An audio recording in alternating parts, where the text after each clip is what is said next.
Good morning. It's 9:01. We're going to call this meeting of the Lancaster County Board to order for Tuesday, March 19th. Please stand and join me in the Pledge of Allegiance. I pledge allegiance to the flag of the United States of America and to the republic for which it stands, one nation, under God, indivisible, with liberty and justice for all. Thank you. Ms. Clerk, please proceed with the agenda.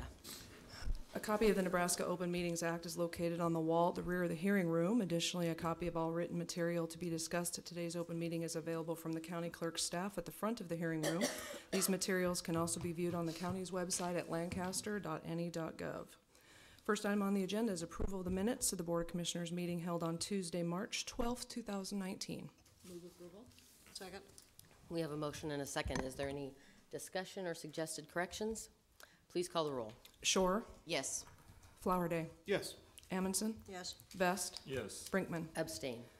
Motion carries 4-0 with one abstention. Item 2 are claims. Approval of all claims processed through March 19th, 2019. Move approval. Second. We have a motion and a second to approve the claims. Any other discussion? Please call the roll. Vest. Yes. Shore. Yes. Flowerday. Yes. Amundson. Yes. Brinkman. Yes. Motion carries 5-0. Item 3 are consent items. These are routine business items that are expected to be adopted without dissent. Any individual item may be removed for special discussion and consideration by a commissioner or any member of the public without prior notice. Unless there's an exception, these items will be approved as one with a single vote of the Board of Commissioners. Is anyone in attendance today who would like to remove an item from consent for discussion? Seeing no one, these items are amendment to County Contract C-1777 with R&C Concrete for unit price pavement concrete services. Amendments to the following contracts for annual services pest control. This is C-16-154 with Orkin LLC and C-16-152 with Plunkett's Pest Control. And receive and place on file a report from Records and Information Management for February 2019. Move approval. I second. All right, we have a motion and a second. Any other discussion? Please call the roll. Amundson. Yes. Vest. Yes. Shore. Yes. Flowerday. Yes. Brinkman. Yes. Motion carries 5-0. Next, under new business, we have a resolution in the matter of amending the Lancaster County Purchasing Manual. The resolution will amend the purchasing policy to allow for purchases in the open market for purchases less than $10,000, to require all purchases between $10,000 and $49,999 to have 3 informal quotes, and to require purchases $50,000 or more to be made through the competitive sealed bid process. The resolution will also amend the policy to only require a majority vote of the board prior to the contract or purchase order being drawn for purchases $50,000 or more. Move approval. Second. All right, we have a motion and a second. Any discussion? Please call the roll. Flowerday. Yes. Amundson. Yes. Vest. Yes. Shore. Yes. Brinkman. Yes. Motion carries 5-0. Item B is a resolution authorizing the installation of traffic control devices in Lancaster County. Move approval. Second. All right, we have a motion and a second. Any other discussion? Please call the roll. Shore. Yes. Flowerday. Yes. Amundson. Yes. Vest. Yes. Brinkman. Yes. Motion carries 5-0.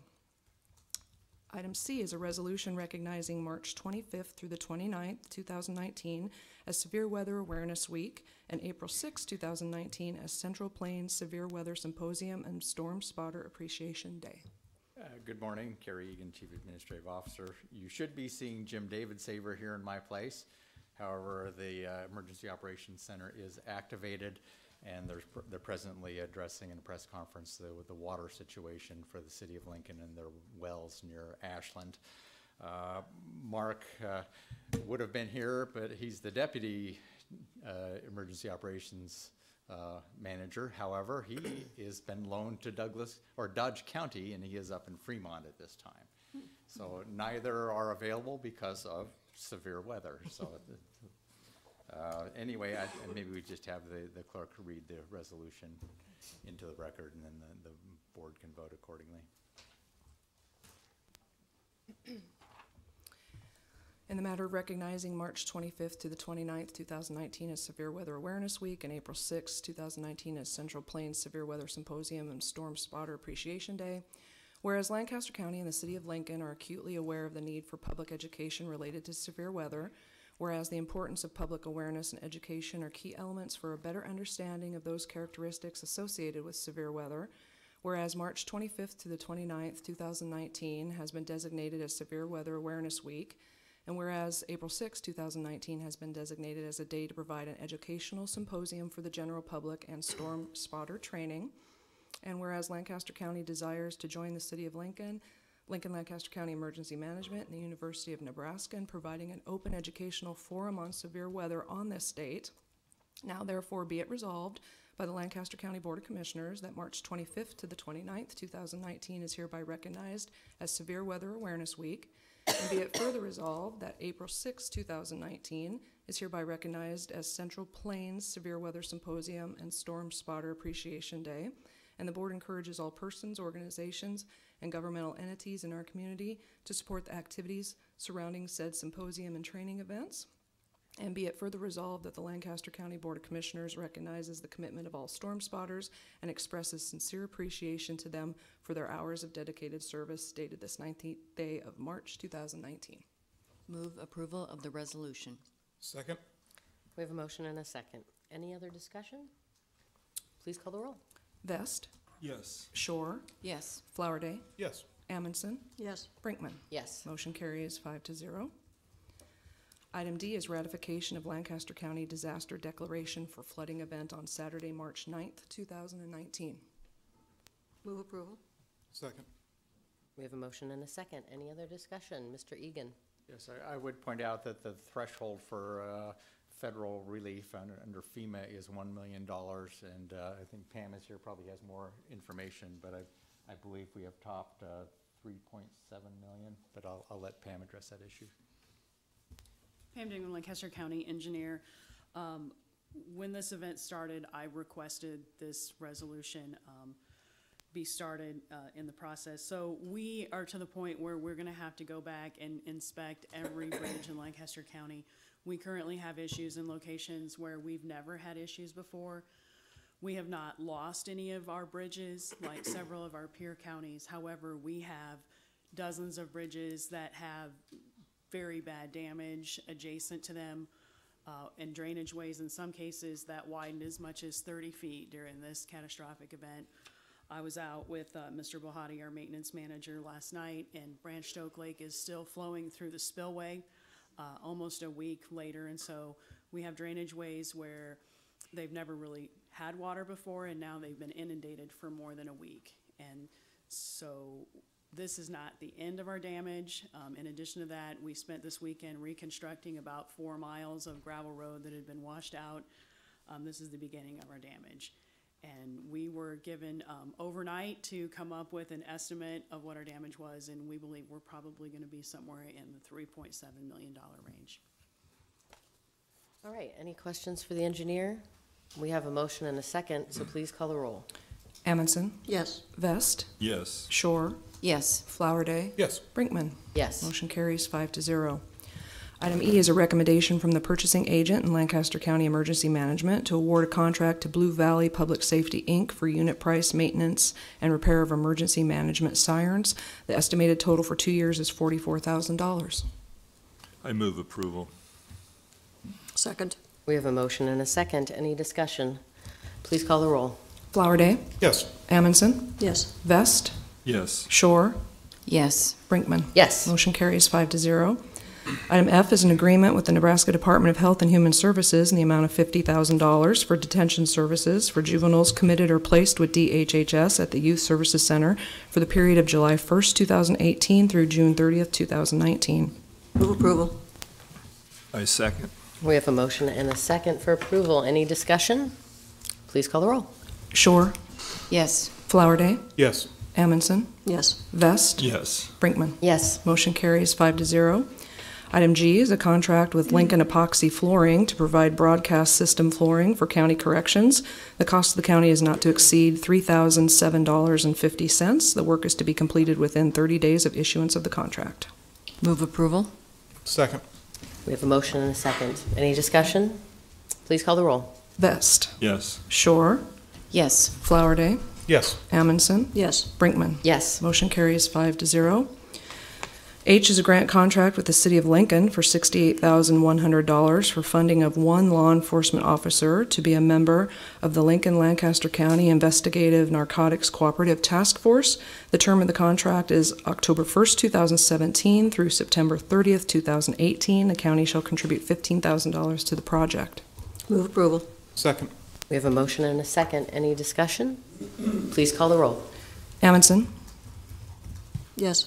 Best, Yes. Shore, Yes. Flowerday, Yes. Brinkman. Yes. Motion carries 5-0. Item I is a contract with Celebrite, Inc. to provide universal forensic extraction device sole source purchase for Lancaster County Sheriff's Office. The cost of the county is not to exceed $92,000. The work is to be completed by March 31st, 2019. Move approval. Second.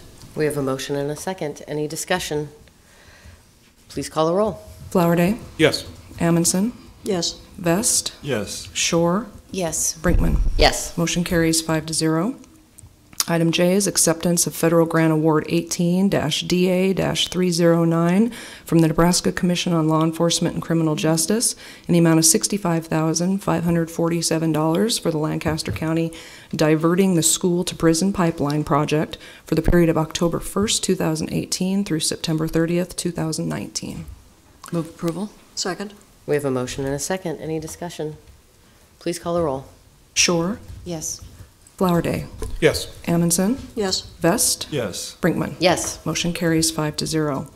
K is waiver of conflict of interest with Baylor Evnen LLP and its representation of the County of Lancaster and Great Plains Appraisal, Inc. Move approval. Second. We have a motion and a second. Any other discussion? Please call the roll. Vest, Yes. Shore, Yes. Flowerday, Yes. Amundson, Yes. Brinkman. Yes. Motion carries 5-0. Item L is the second amendment to County Contract Number C18-0601 with Kubert Appraisal Group to exclude certain 2018 appeals from the scope of the 2018 Tax Equalization Review Commission expert contract. Move approval. Second. We have a motion and a second. Any discussion? Please call the roll. Amundson, Yes. Vest, Yes. Shore, Yes. Flowerday, Yes. Brinkman. Yes. Motion carries 5-0.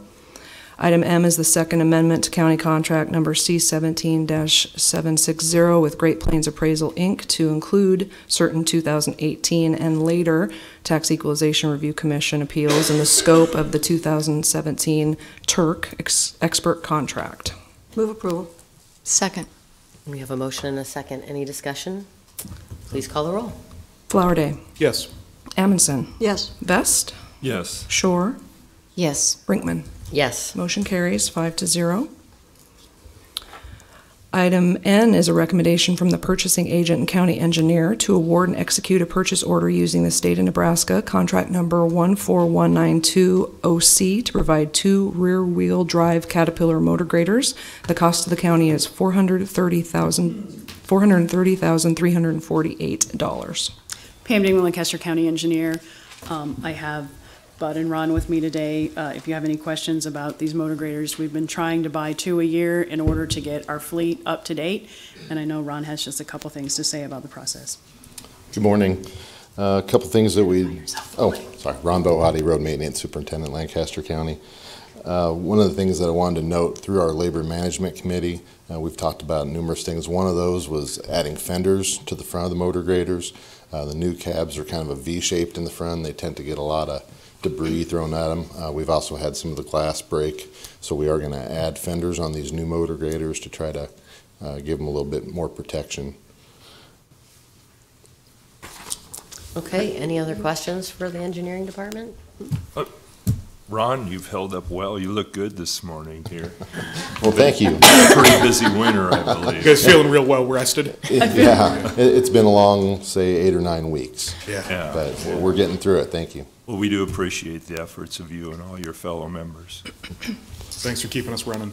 You know, it's our crew. I mean, it really goes out to them. They work long, hard hours, and they just keep running.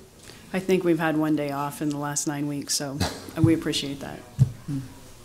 All right, I'd entertain a motion. Move approval? Second. We have a motion and a second. Any other discussion? Please call the roll. Shore, Yes. Flowerday, Yes. Amundson, Yes. Vest, Yes. Brinkman. Yes. Motion carries 5-0.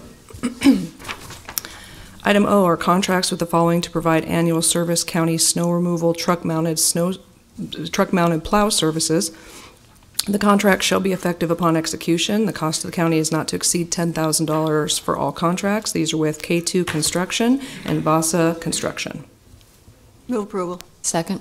We have a motion and a second. Any discussion? Please call the roll. Vest, Yes. Shore, Yes. Flowerday, Yes. Amundson, Yes. Brinkman. Yes. Motion carries 5-0.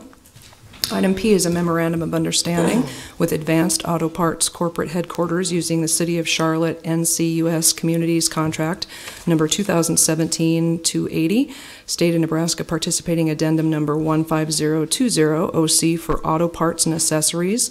The term of the contract is upon execution through December 31st, 2019. The pricing will be pursuant to the City of Charlotte NCUS Communities Contract. The cost to the county is not to exceed $4,500. Move approval. Second. All right, we have a motion and a second. Any discussion? Please call the roll. Amundson, Yes. Vest, Yes. Shore, Yes. Flowerday, Yes. Brinkman. Yes. Motion carries 5-0. Item Q is a contract with Production Creek Specialty Advertising for annual supply clothing, screen printed and/or embroidered apparel. The contract is for 1 year with an option to renew for 3 additional 1-year terms. The cost of the county is not to exceed $1,000. Move approval. Second. We have a motion and a second. Any discussion? Please call the roll. Flowerday, Yes. Amundson, Yes. Vest, Shore, Yes. Brinkman. Yes. Motion carries 5-0. Item R is a contract with Pasco Brokerage using the Sourcewell contract number 91918-PAS to provide commercial kitchen equipment with related supplies and services. The term of the contract is upon execution through November 8th, 2022. The pricing will be pursuant to the Sourcewell contract. The cost of the county is not to exceed $24,000. Move approval. Second. We have a motion and a second. Any discussion? Please call the roll. Shore, Yes. Flowerday, Yes. Amundson, Yes. Vest, Yes. Brinkman. Yes. Motion carries 5-0. Item S is a resolution regarding County Text Amendment number 18016, amending the Lancaster County Zoning Resolution, Section 13048, Commercial Wind Energy Conversion Systems as provided in Exhibits 1, 2, and 3. An action on this item will be following the public hearing. Moving on to public comment. Is there anyone here wishing to speak on items relating to county business that are not already on the agenda? You may do so at this time. All right. Seeing none, please proceed with the agenda. Under announcements, we have the Lancaster County Board of Commissioners will hold a staff meeting on Thursday, March 21st, 2019 at 8:30 a.m. in the Bill Luxford Studio of the County City Building. The Lancaster County Board of Commissioners will hold its next regular meeting on Tuesday, March 26, 2019 at 9 a.m. in room 112 of the County City Building. County Commissioners can be reached at 402-441-7447 or commish@lancaster.ne.gov. The Lancaster County Board of Commissioners meeting is broadcast live on Link TV City. For the rebroadcast schedule, visit lincoln.ne.gov.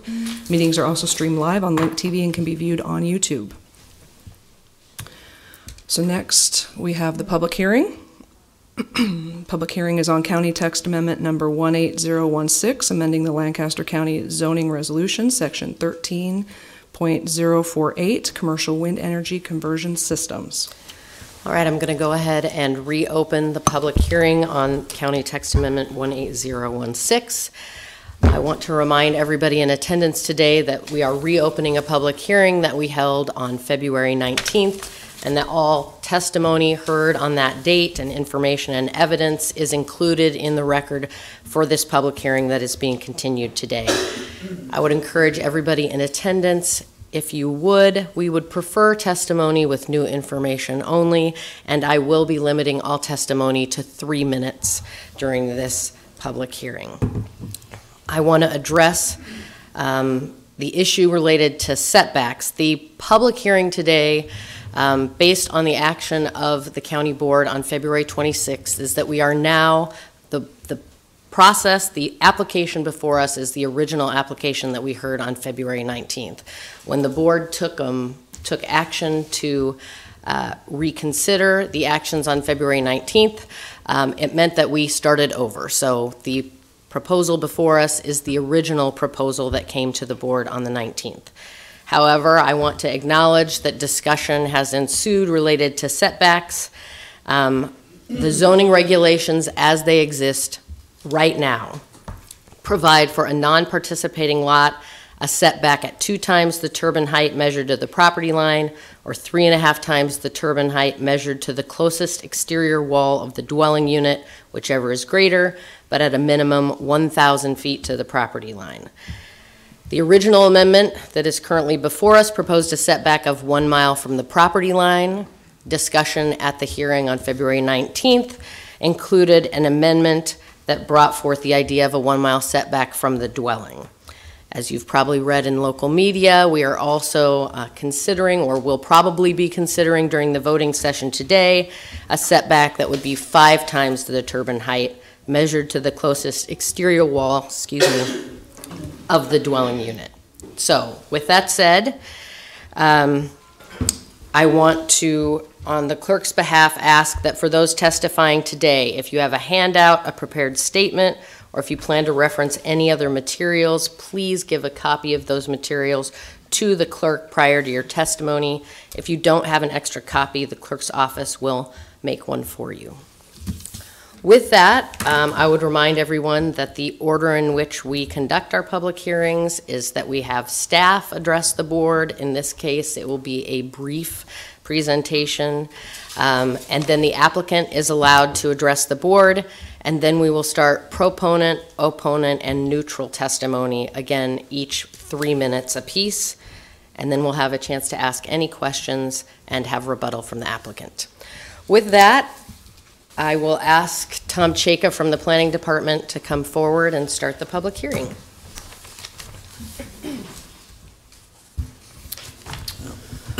Raise your right hand, please, Tom. Do you solemnly swear or affirm that the testimony you are about to give is nothing but the truth? Is the truth and nothing but the truth?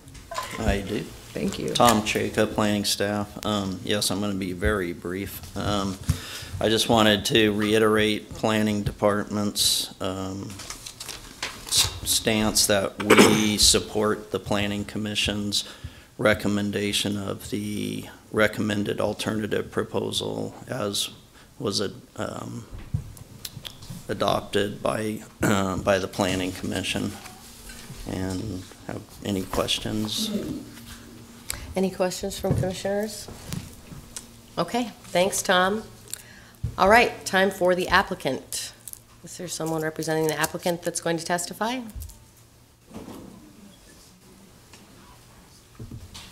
No? Someone's coming forward. Some speakers. I'm not getting anything. Okay.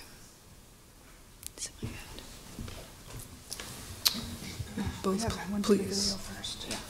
I'll swear you in first, but please raise your right hands. Do you solemnly swear or affirm that the testimony you are about to give is the truth and nothing but the truth? I do. Thank you. If you could state your names for the record, please. Joe Jen Alder, 2498 West Ash Road. Thank you. My name's Yvonne Mahakapool, and 2331 West Ash Road, Cortland, Nebraska.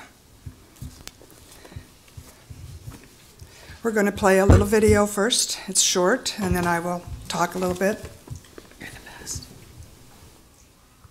I will.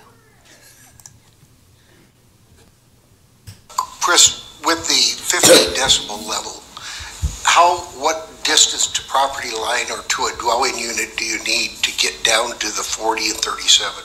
Okay, so the 40-37, what the modeling data showed, it's a minimum of a mile away if you're non-participating.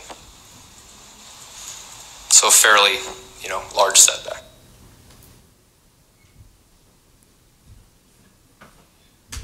Because I got the impression that they thought if you met the setbacks, you didn't have to meet the noise level. It's not an either or, it's both. So just because the setback says you need to be, 3.5 times the turbine height to the dwelling, well, if you're 3.5 times back from the dwelling and you still don't meet that 37 dBA, well, you don't get to put it there. You got to put it back further.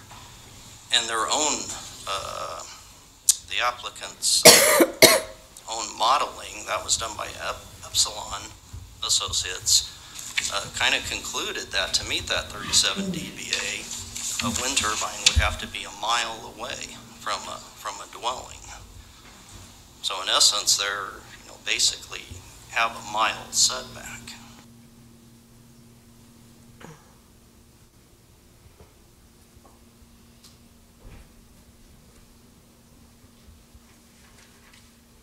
Company to model would be one of the loudest turbines we would consider for the project, and that showed that it would need to be.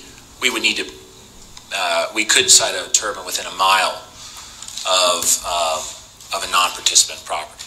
So as far as I'm not sure if that answers your question, but given the fact that you've got a 37 dBA requirement for non-participants, we have to be set back essentially a mile.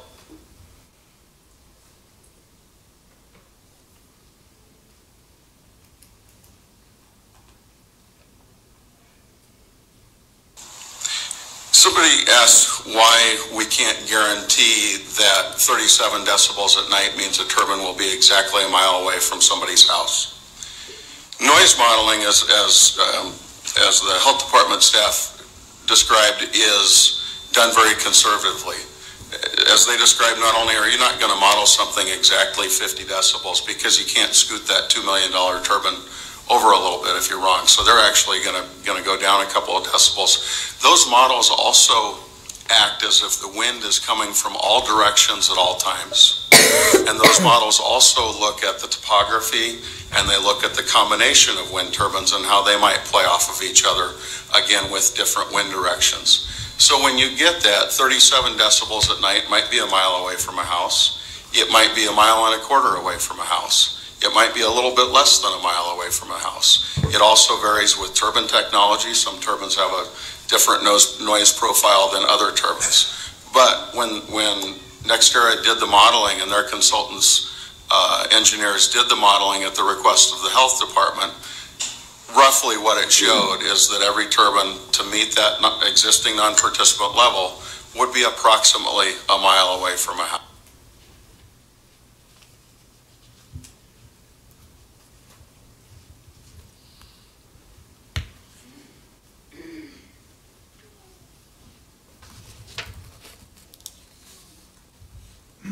Somebody did a nice job of choreographing the different chapters of development here with the 37 and 40.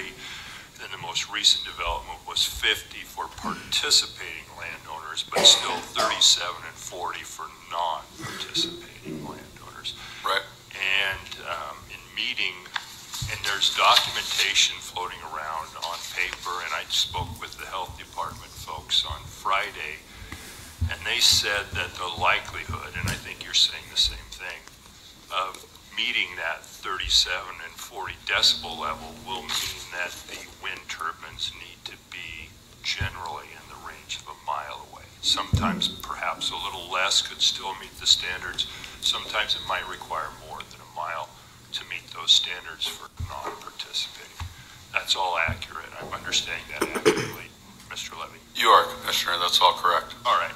So then I guess my question is the practical ramifications, and I get that we're adding one more measurement here, but if what I just said is true about achieving the 37 and 40 decibel level requires in most cases a mile, how much of a practical impact does that have on your client if we just start with that as a basis, and we'll say we have a mile, we still have to meet the 37 and 40, you're right, it's a double standard, it's dual standards, but how much of a practical impact do you see that having on NextEra as far as placing wind turbines? I'm just very curious if it'll cause a significant decrease in the amount of options available to them. Sure, thank you for the question. And the answer is we don't know.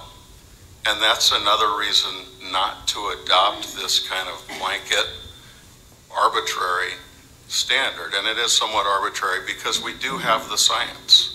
We have the science. We have the technology to measure this accurately and tie the setback to the impact, which is noise and annoyance and public health. There could be different technologies. We don't know exactly what the modeling will show.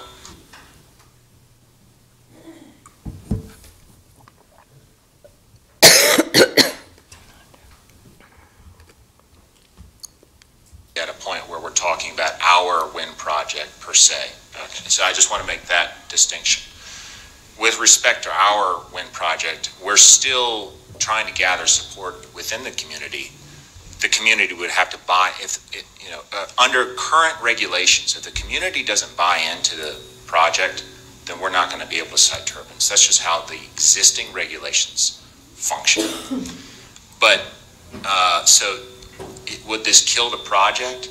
It continues to limit my ability to find ways to make this project less impactful and meet the current regulations. Other questions? Thank you.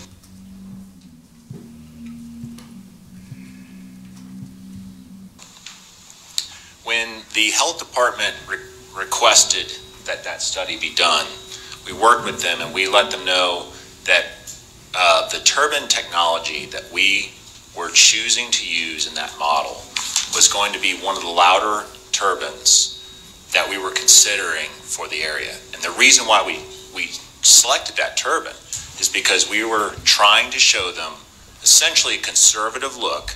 It's like, this is about as loud as it can get with what we're looking at today, with the turbines that we're looking at today. This is about as loud as an array will be. Because our thought was, this is as impactful as an array will be. This is what you have to consider, And so the resulting setbacks came back at least a mile.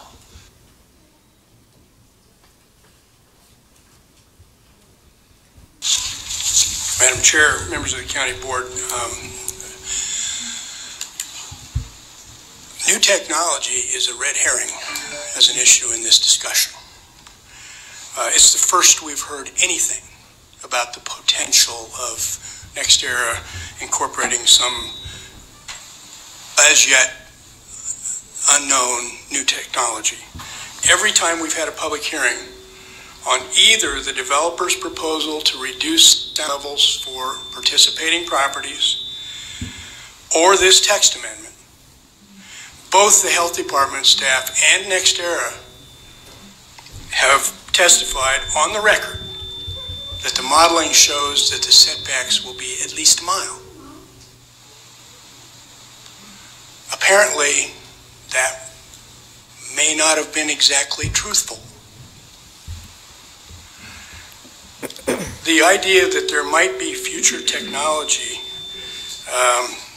is an interesting concept, I suppose, but there is absolutely no information on the record at either the Planning Commission or this hearing that such technology exists or might even be available soon. In my opinion, the more likely improvement in technology is that these things get bigger. That's it. And that the setback required from each one probably grows.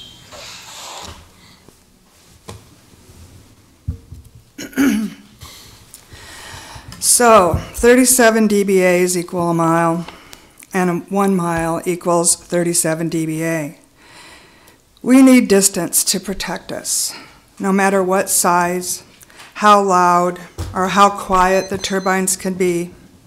We need distance. I would like to point out that the Planning Department, the Health Department, and NextEra all have repeatedly stated on record, under oath, that the setback has to be a minimum of 1 mile to reach 37 dBAs. Sound can be manipulated. Even with safe sound limits in place, we need the equal distance of a mile to protect us. This was all based on NextEra's own modeling, the Epsilon report. This should not be disregarded. This is a quality of life issue. The distance and the sound together will protect us. We need the distance to protect our health from infrasound, low-frequency noise, and shadow flicker. We need the distance to protect our property values and the ability to sell our homes.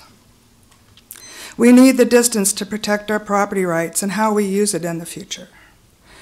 We need the distance to protect our viewshed, our skylines.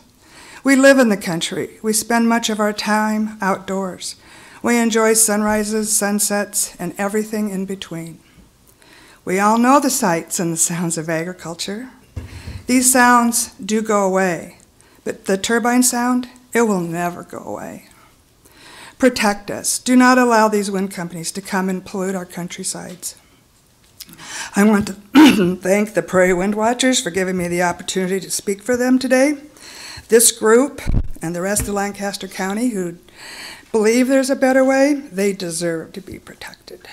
Thank you.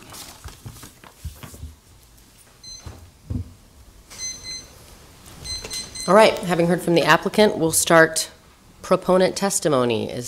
Do you have a list of signups, Ms. Clerk? I do. I might have some more coming. Thank you.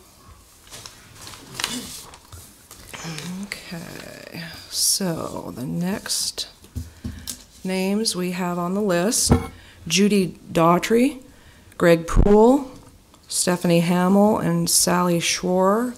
If the four of you would like to come up front, I'll swear you all in, and then we'll start testimony, and the remaining three people can sit in the front row after I swear you in. Judy Daughtry, Greg Poole, Stephanie Hamill, Sally Schwar. If you'd all raise your right hands, please. Do you solemnly swear or affirm that the testimony you are about to give is the truth and nothing but the truth?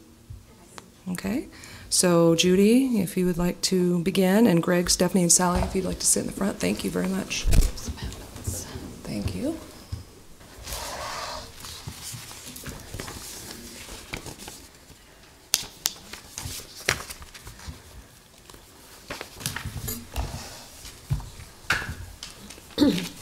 All right, my name is Judy Daughtry, and I live at P.O. Box 193 in Hallam, Nebraska.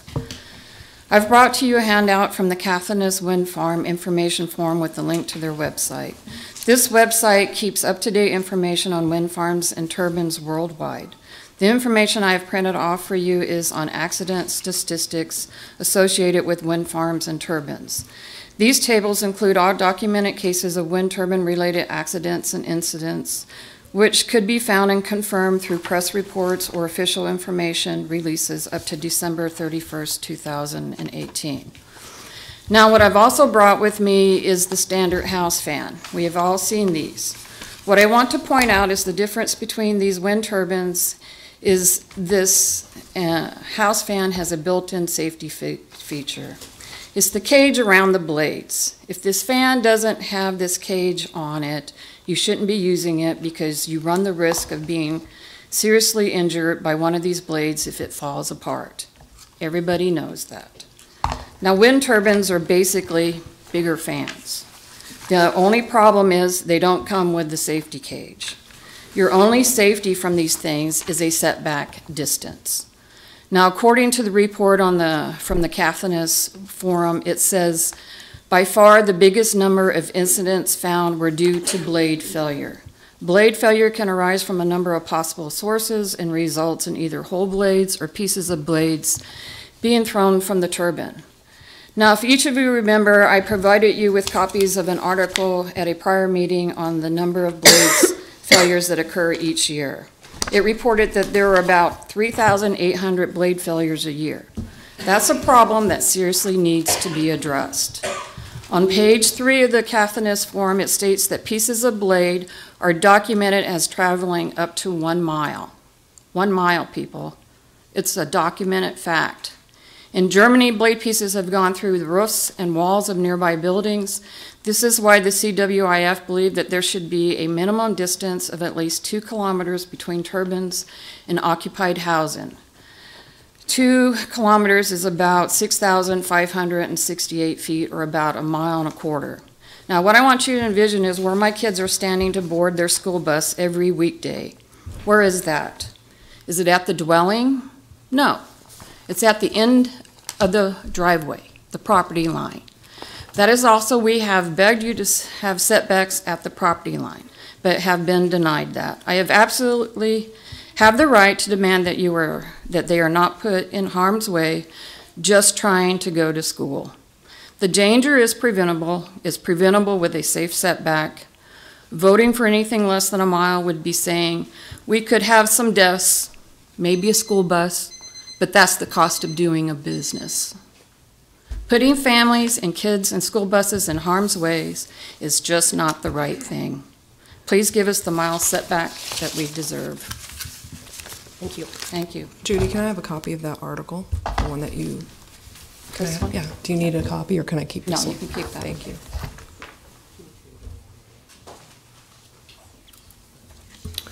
Next is Greg Poole. Well, I haven't spoken yet. 42 years on the railroad, and I've been taught to take the safe course, and I've lived by that my whole life. Your health department's telling you what it needs to be. NextEra is telling you what it needs to be. Big business, and they usually get their way. I think you should give them their way with the 1 mile.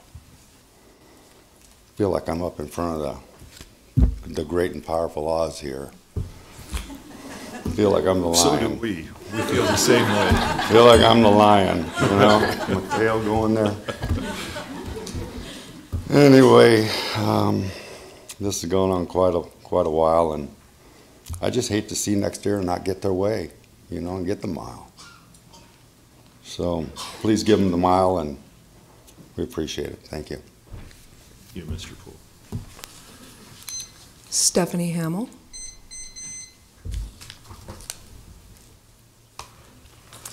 I'm Stephanie Hamill, and I'm from Blue Hill, Nebraska, and I'm here today to urge you to leave your county setback distance for non-participating landowners to 1 mile from their dwelling.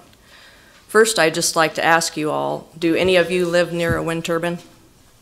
Anybody?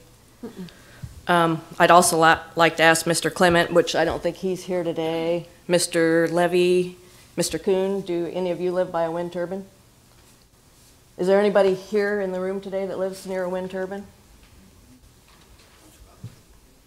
Well, I'm one of the unfortunate non-participants that is stuck living within the Cottonwood Wind Project in Webster County, which has been operational for a little over a year now.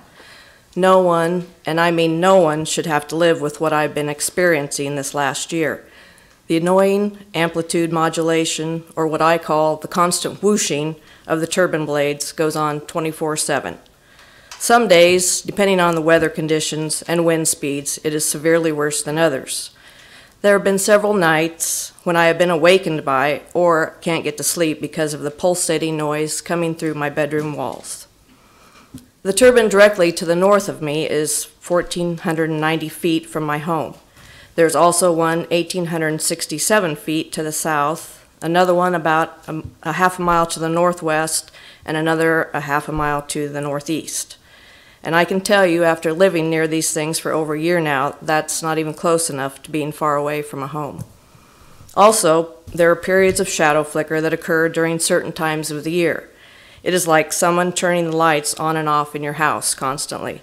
Shadow flicker from these turbines can be cast for well over half a mile. I've seen that.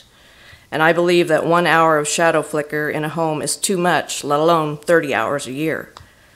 There have been many studies done over the years that either prove or disprove the fact that wind turbines are harmful to humans.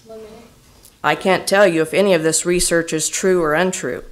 I can tell you there are plenty of people like me all over the world that are stuck living near these things that had no say in what was going on or where they were put. And I can tell you my own personal experience living next to these wind turbines, something I would not wish on anyone. Once the turbines are built, there are no sound police going around checking to see if they are keeping under the county's decibel level. The wind company, NextEra, did hire a company to do a post-construction noise level last spring. Of course, the report came back that they weren't exceeding it. The first check they did in February, they had their sound measuring equipment set up in my yard for a total of 21 hours and 10 minutes, and due to severe icing conditions, they cut that sound check short. The second time they came back out in May, they had their equipment set up different time periods for a total of 230 minutes. So the total time tested was just under 25 hours. And I do not believe that's a sufficient length of time to get a true sound check. Plus, any moisture in the air makes them louder. And I can tell you, during blizzard conditions and thunderstorms, the noise level is horrible. And whether the decibel level is 35, 45, or 55, which is what Webster County's is, if I can hear it inside my home at night, that is too loud. Every time I step out my door, I hear the constant whooshing that sounds like a jet airplane flying over my home, never going away, with the rare exception that the wind turbines are off. No more enjoying a quiet, peaceful evening sitting outside. As I sit at my kitchen table, I can see the 3 turbines to the northeast of me out my kitchen window. I'm going to ask you to wrap it up, please. I can see the red lights flashing on and off at night. And just seeing the 3 of them isn't nearly as annoying as seeing all 40 of them going on and off at the same time. So I just urge you to please take all this into consideration when you vote today. Thank you. Thank you. Sally Shore. Hi, I'm Sally Shore from Hallam, Nebraska. I came today to speak up for my family and neighbors who could not be here regarding our concerns about the effects and the intrusions of wind turbines, emphasizing that our work-from-home jobs that rely on direct line-of-sight internet, our recreational activities, and our health will be impacted by these, by having these sited too close to our homes. Individuals from Prairie Wind Watchers Group and others from around the state and country have come and represented many from this area over the past few months, providing the board with multiple peer-reviewed scientific studies and their own testimonies regarding the effects of wind turbines when placed too close to homes. Yet, with all of that information, I ponder whether our concerns, the taxpayers who reside and vote here, are being pushed aside in favor of popular ideology and big business with deep pockets. We have many residences within the rural areas of our county, meaning hundreds of people will potentially have their lives intruded upon, while just a few landowners would benefit financially. It concerns and fascinates me that NextEra has gone to such an effort to build the wind turbines in this densely populated area, and that they have been effective so far. They're not concerned about the people living here. They are more concerned about their bottom line. You heard the previous testimony in the video from the health department and NextEra that stated wind turbines would need to be a mile away from non-participating dwellings. There's questions about sound modeling that I had actually asked the health department myself regarding, like, what if you live on a hill? What if you live within a valley or crater and you have trees on one side and the turbine on the other? And what about changes in atmospheric conditions? When you have hot air above cold air, that traps the sound in. Temperature inversion is what I was told that is called. All these things can manipulate the sound that comes into our homes. Consider what other states and countries around the world have learned about the safety of setbacks for these wind turbines. Our current regulations are not the most stringent in the country or the world, and with the mile setback, they may be the wisest of the regulations in our state. Many places around the world have stopped using and pursuing wind energy, even as Nebraska seeks to develop it. When you learn from the mistakes of those with wind energy experience, or fall victim to the influence of power, money, and popular ideology. I also wanted to just mention the shadow flicker. I don't think I should have to put up with that for 1 minute in my home. I read to my children by natural light. I shouldn't have to put blinds on my windows, and I shouldn't have to deal with headache-inducing lights on, lights off when reading to them at home. I think we all know the basic truth. Nobody wants to live by wind farms. We have a large energy company with deep pockets and lots of influence working against small town and country folks who enjoy living a simple, quiet life in the rural part of the county. Most of the support for the wind turbines comes from people living outside of the affected area. The only people living in the area who support these are those seeking the financial gain. Many of our friends in Lincoln and surrounding areas are not here because they are not personally impacted, so they don't feel the need to sacrifice their time for this fight, but they are concerned and praying for us in our fight. We are asking you to set in place responsible setbacks that protect the health and property rights of all county residents, despite the influence of power and money. With all that, I respect all of you on the county board and your willingness to serve. And I recognize that God has appointed each of you to serve in this role that you have today. I pray that God will grant you wisdom, the ability to discern the truth, and the courage to vote for sound policy that promotes health, goodwill, and freedom in our community. Thank you. Thank you. There are 2 more people signed up to speak in support of Text Amendment 18016. That they are Tori Lineman, Rebecca Anderson. If you 2 could come forward, please. Tori Lineman and Rebecca Anderson. If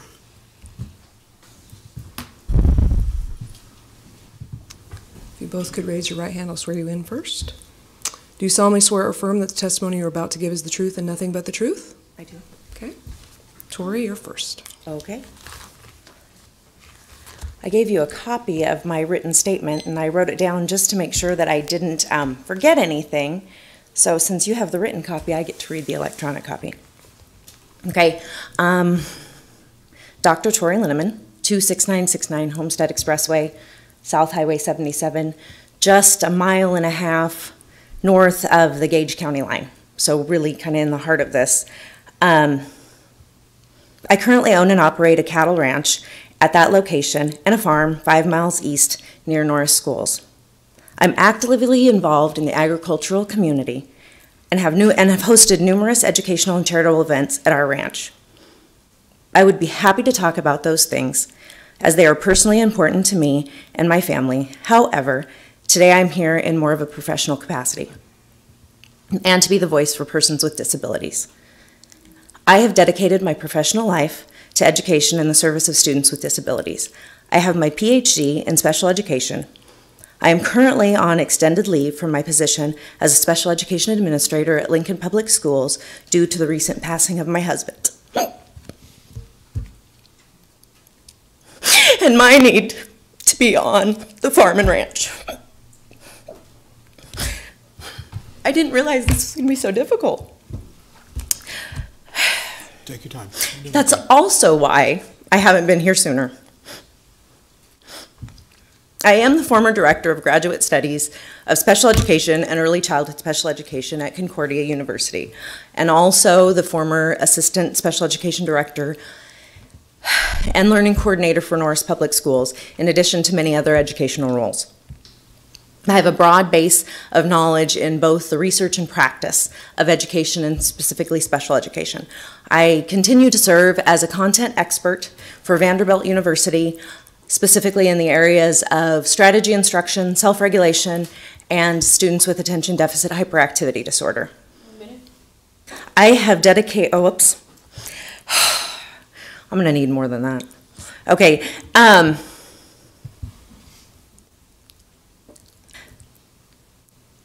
here today to provide my testimony on the potential harm that wind turbines present to persons with disabilities, particularly persons with sensory issues. Disabilities marked with sensory issues include disabilities such as autism, attention deficit hyperactivity disorder, Tourette's, multiple sclerosis, vision impairments, hearing impairments, and even speech and language disorders. Sensory disabilities cause difficulty with processing information from the 5 classic senses: vision, auditory, touch, olfaction, and taste, as well as the sense of movement and the positional sense. For persons with sensory issues, sensory information is received normally but perceived abnormally, meaning that information tends to be analyzed by the brain in an unusual way that may cause distress or confusion. The distress and confusion can have a significant impact on a person's daily functioning. This sensitivity can lead to serious emotional problems and aggressive behaviors, which can often interfere significantly with learning, playing, and activities of daily living. Sensory issues can be on a spectrum from a little nuisance to completely debilitating. Being annoyed and distracted by the sound of a very noisy ventilation system, an inability to tolerate normal lighting in a room, or the scratchiness of a sweater, and even feeling pain from clothing rubbing against its skin. These are all very common symptoms of persons with sensory issues. In school, when a child is affected by background noise, visual stimulation, tactile sensations, he or she may totally withdraw, become hyperactive and impulsive, or lash out as part of a primitive fight or flight response. This often warrants significant intervention. This is not uncommon in a typical classroom. To put it in perspective, I'll use Lincoln Public Schools as an example. Considering the latest student count, a typical elementary classroom of 20 students will include 2 students with disabilities that are marked with sensory issues. At the secondary level, in a typical classroom, that's 2 students out of 20 in an elementary classroom, 3 students out of 25 in a middle school or a secondary classroom. Doesn't sound like a lot, but I urge you to talk to your to talk to any educator about the difference that those behaviors can make in their classroom and their ability to educate the whole student body. To be fair, if you could wrap it up, please. When I asked a colleague, the director of student services is one of the largest school districts in Lancaster County, what her thoughts were about wind turbines and the adverse effects that they would have on our students, she simply said, that would be a disaster. Please consider when making your decisions to place wind turbines in such a heavily populated county as Lancaster, any economic advantage it may provide is seriously offset by the potential detriment it would have to some of our most vulnerable citizens. I understand it's a complex issue. I would be happy to visit with anyone further, answer any questions about students with disabilities, persons with disabilities, how that's verified in the school system, how that works, what that looks like, any questions that you have. I have additionally provided, and I gave it to the clerk, a sheet that just shows that prevalence rate. And I used Lincoln Public Schools as an example. I included my business card with that as well. So if you have any questions, please feel free to reach out. Thank you. All right. Rebecca Anderson. May it please the board. My name is Rebecca Tverdick Anderson. I'm an attorney, but I'm here in personal capacity. Kind of seat of the pants came this morning just because I felt it was so important that you saw other faces of the people that live in our community. My closest neighbor is a half mile. So we live in a place where it's hard for people who don't live in the rural community to understand, but we enjoy our our quietness, the birds singing. It's hard to explain how important that is for us. Like Judy Doherty said earlier, the bus stops. Our bus is a half mile down the road. That is, it's a way of life that unless you come out and see it and see how impactful this will be on our community, I just urge you to use common sense and vote the right way. Thank you. Thank you. All right. Are there any other proponents that did not sign in when they arrived? Okay, seeing none, we're going to move on to opponents. Do you have a list? I do. Corey? Okay, let's proceed. So the next four names are Diane Hansmeyer, Marilyn McNabb, Russell Miller, Matt Gregory.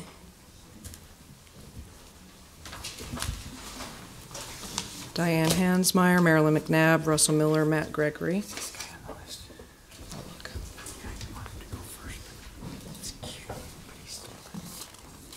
No, that she referred to, no. Okay. To clerk, You yeah. want him to go? Okay. Okay. Please come forward. The clerk will Diane swear you all in, Hansmeyer, and then Marilyn we'll McNabb, proceed. Russell Miller, Matt Gregory. Everybody here? Okay. If you'd If we're all set. raise your right hand for me, please. Do you solemnly swear or affirm that the testimony you're about to give is the truth and nothing but the truth? I so affirm. Okay. If the three, Marilyn, Russell, and Matt, if you'd like to take a seat in the front, please. Diane, you are up first. Yes, thank you. Hi, Diane Hansmeyer, as I said.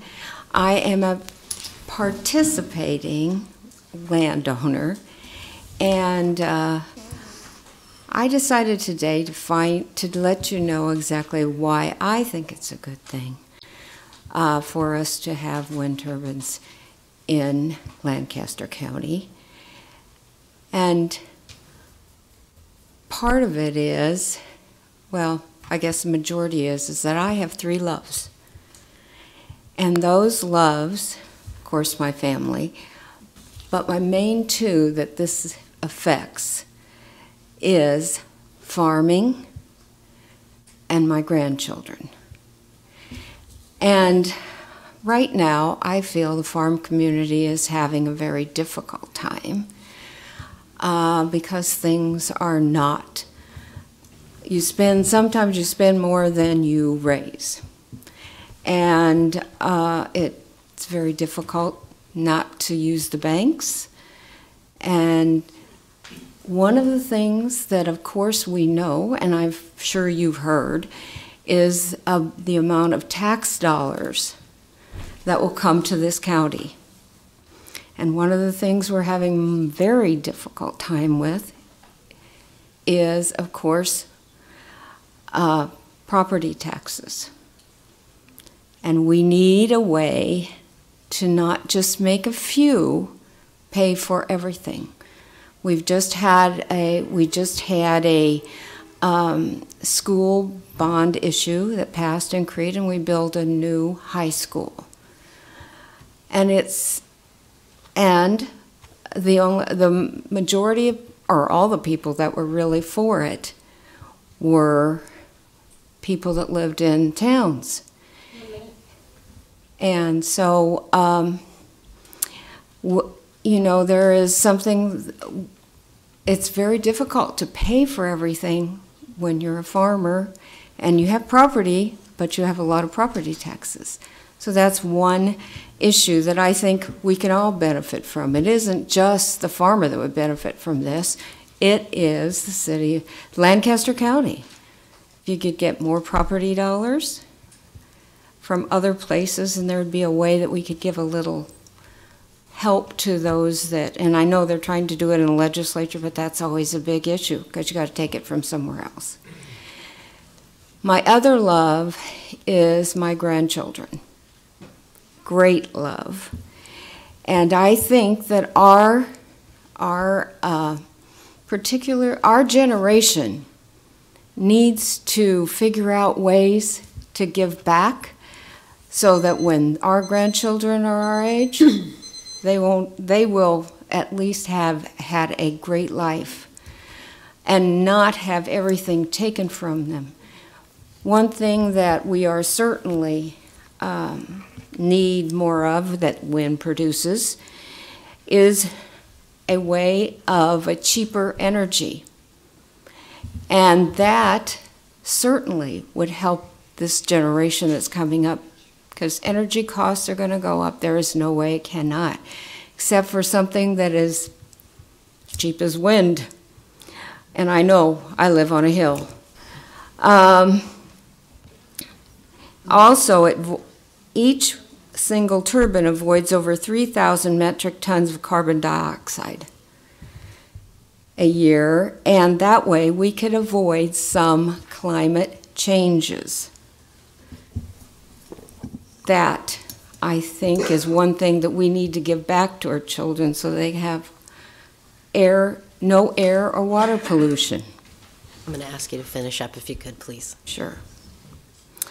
So I want to save money on electricity, and I want to add jobs to our economy. And that way I feel as a grandparent, and as all of us are as grandparents, when we get to be one, we'll do something for our grandchildren. Thank you. Thank you. Marilyn McNabb? Do I need to sign in? Sure, that's fine. These are copies for the board. They are.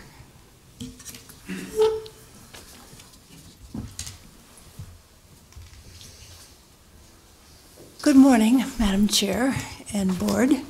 I'm Marilyn McNabb. I live at 1701 West Rose Street in Lincoln. Yesterday's newspaper account, well, it was on the web yesterday, it's in the paper today, talked about the subject of today's hearings and quoted one of your members saying he saw this decision as trying to balance the needs and rights of participating landowners and their neighbors. And that is one way to see this. It's a valid way, it's a responsible way, but I want to suggest some other ways.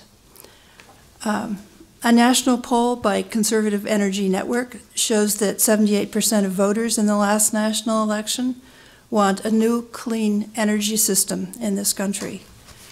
I would expect the numbers in Lancaster County are quite similar. These people aren't in the room today, but something like 80% I would expect of the folks in Lancaster County want a new clean electrical system, of which wind and sun are part. Cheap fuel.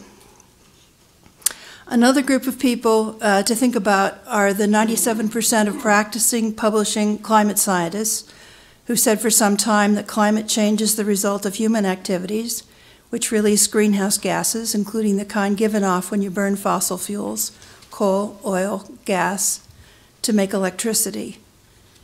We have to make a change. Across the country, we are making the change. This county needs to do its part. But the people affected I really want to talk about are the ones that you may have read about on Friday who didn't go to school. There was a worldwide protest of high school kids, students in about 100 countries. The student strike started when a 16-year-old girl in Sweden named Greta Thunberg demonstrated outside the legislature in Sweden by herself. And it has grown from that. I'm going to quote Greta from a TED Talk she did a couple of months ago. She said, "When I was about 8 years old, I first heard about climate change or global warming, apparently something humans created out of our way of living. I remember thinking, if it were really happening, we wouldn't be talking about anything else. As soon as you turned on the TV, everything would be about that. Headlines, radio, newspapers, but no one ever talked about it. Everyone keeps saying climate change is an existential threat and the most important issue of all, and yet they just carry on like before. I don't understand that. We have to change. Why are we not reducing emissions? Why are they still increasing? No one is acting as if we were in a crisis. What we do or don't do right now, me and my generation can't undo in the future. We will hit a point where it will not be possible to undo the effects of climate change." And then she said, this is where people start talking about hope. We do need hope, but we also need action. And so I hope when you take action today, you keep those things in mind. Thank you. Thank you. Russell Miller.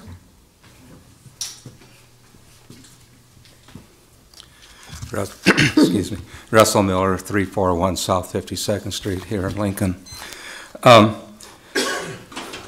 talked to you before, and basically it's going to be the same thing, except this time around I want to emphasize the taxes thing. All Lancaster people pay taxes, and this is a chance to broaden the tax base of Lincoln, and also of Lancaster County. The big winners with the wind farm from taxes will be the Norris School and Crete Public Schools. But it's an amount of money that we need to have. We need to have to increase your tax base. The second thing is that we're going to find out, and we've kind of talked about it this morning, county roads.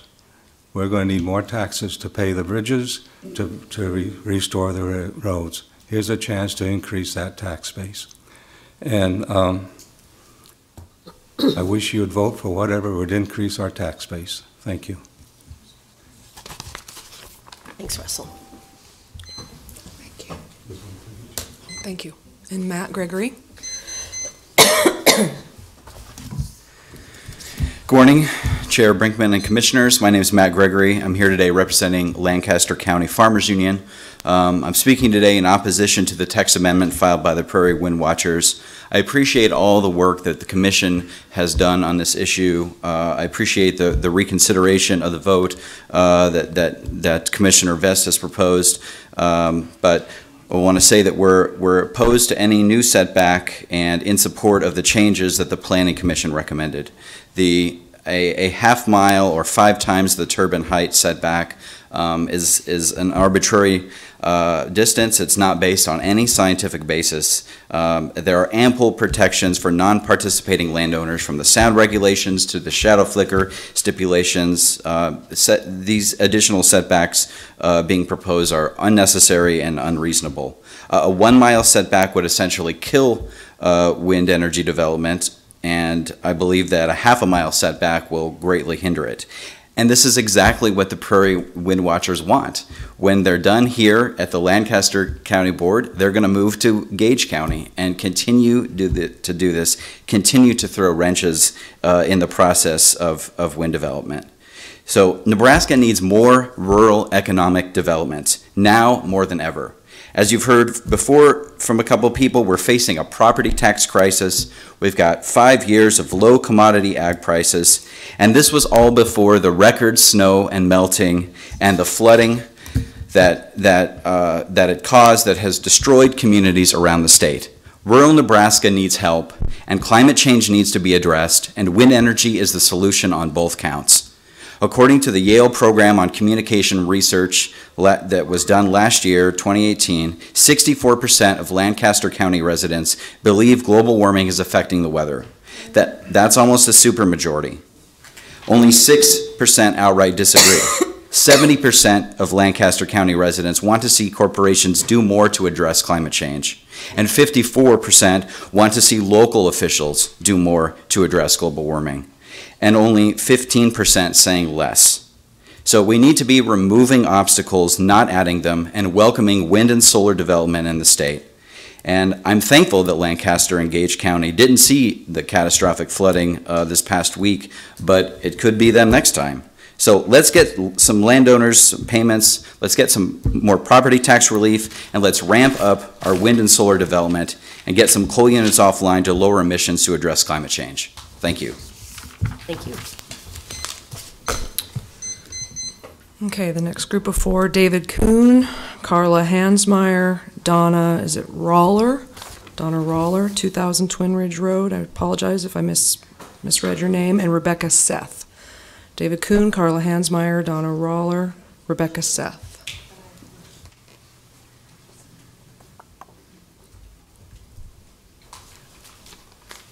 David, Carla. And you are? Rebecca Seth. Okay. So is Monty here? Monty? And I apologize. Is it, how do you say your last name? Eustace. Okay, so if the four of you would please raise your right hands. Do you solemnly swear or affirm that the testimony you are about to give is the truth and nothing but the truth? I do. Thank you. David, you're first. If the other three could have a seat, please. Thank you. Good morning, Commissioners. David Kuhn, NextEra Energy Resources. I stand today in support for the staff recommended alternative amendment and in firm opposition to the additional visual setback or modification of the existing 3.5 times setback for a variety of reasons. I know that this has been a difficult, arduous process that for some of you has spanned several years, and that there's a strong desire to settle this issue and move forward. I join you in that desire, and therefore will make my comments as brief as I can. NextEra does very much appreciate and commend you and your decision to reconsider the February vote. Since 2013, a good number of citizens in this county have joined together in partnership to bring the fastest growing new source of energy in the Midwest to Lancaster County: clean, efficient, renewable wind energy. These citizens see the benefits that wind energy can bring, not only to themselves, but to the community and to the county at large. Decades of steady, reliable payments to landowners of all sizes, a material infusion of new tax revenues to the county, the creation of good-paying jobs, an overall boost to the local economy, and the pride that comes with hosting a renewable energy center. In 2015, this county passed the strictest noise limitation in the state and quite possibly the nation, and made no distinction between participating and non-participating landowners with respect to the limit. The result was the complete elimination of any possibility for any Lancaster County citizen to host a wind turbine on their land. We respect the work that the Health Department has done to date, but our view has always been that the 37 dBA limit is ultra-conservative and unnecessary to protect the health of Lancaster County citizens. After acquiring the project in 2018, we made a decision to leave that limit unchanged for non-participating landowners in our text amendment to the county. Our text amendment, which was supported by science and endorsed by the Health Department, did not impact non-participating landowners whatsoever. After passing our text amendment, Lancaster County retained the strictest restrictions on wind energy development in the entire state, some of the strictest in the entire country, but gave citizens a choice and gave developers a chance. This latest text amendment, more specifically the last-minute addition of a mile setback requirement, walks back that compromise. It is an unnecessary and arbitrary restriction on development and private investment in Lancaster County that threatens to once again close the door on this tremendous opportunity. The previous regulations, although very strict, were sensible in that they properly addressed each concern of wind turbine siting using appropriate metrics based in science. A distance setback is the right metric to use when establishing regulations for safety-based considerations like blade failure or turbine collapse. Time is the right metric to use when establishing regulations for shadow flicker concerns. Sound is the right metric to use when establishing regulations for noise-related concerns. While sound and distance are related, distance should not be substituted for sound when writing regulations because there are multiple ways to mitigate the effects of sound beyond merely increasing the distance.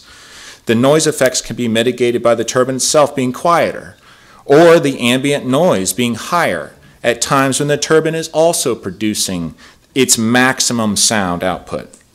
The study we supplied to the health department at their request was built using the loudest turbine available to us, being sited in a county with some of the quietest noise limits in the nation, and should be viewed as the most conservative case possible.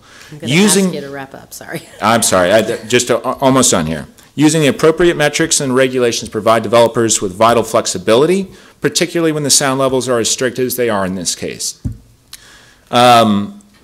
Ultimately, any land use is going to have those who support it and those who don't. Disinterested third parties are entitled to zoning protections, but a balance must be achieved.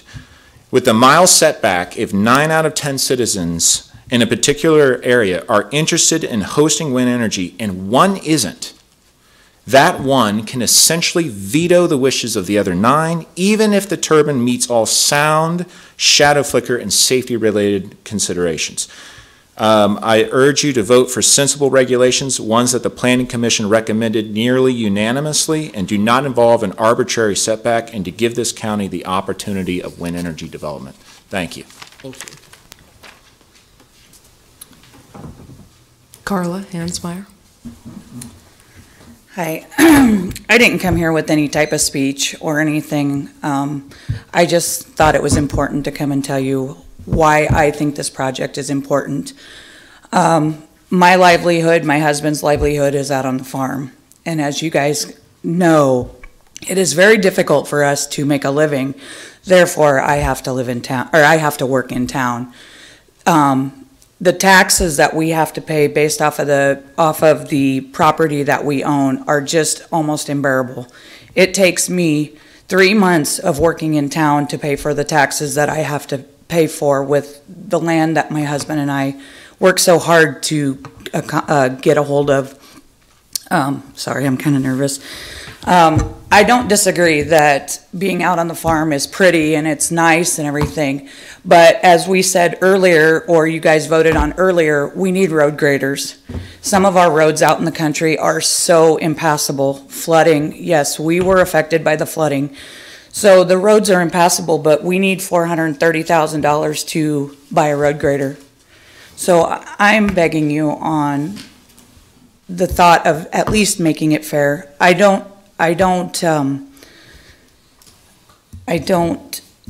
like to have to come and see you guys make decisions that are so difficult because it affects 2 different sides. But Lancaster County is in need of this wind farm for clean energy, for the tax dollars, and just really to help out rural Lancaster County. I mean, there are a lot of farmers in here.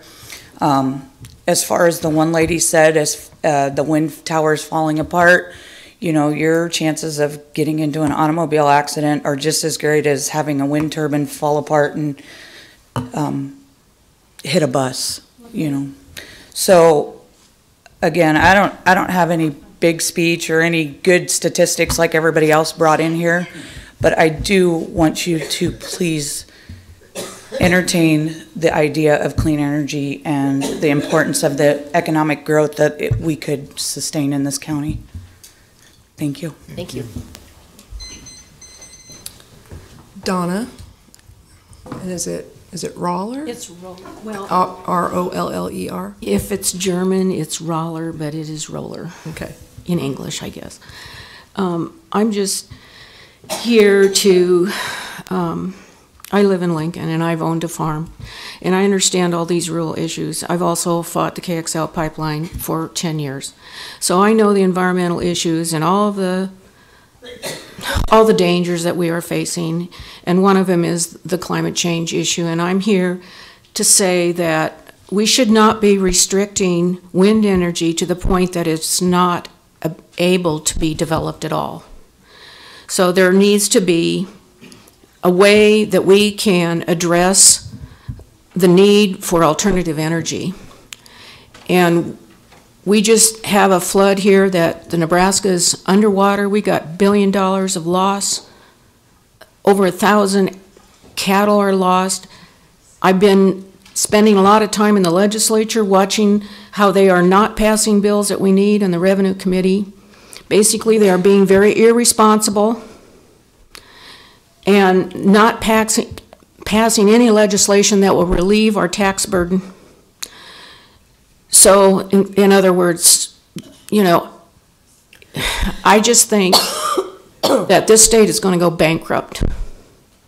And what we have seen this last week, I was horrified last Thursday morning watching the video of my farmer friends and rancher friends up north of Nebraska show those videos of Niobrara and the results. It's devastating.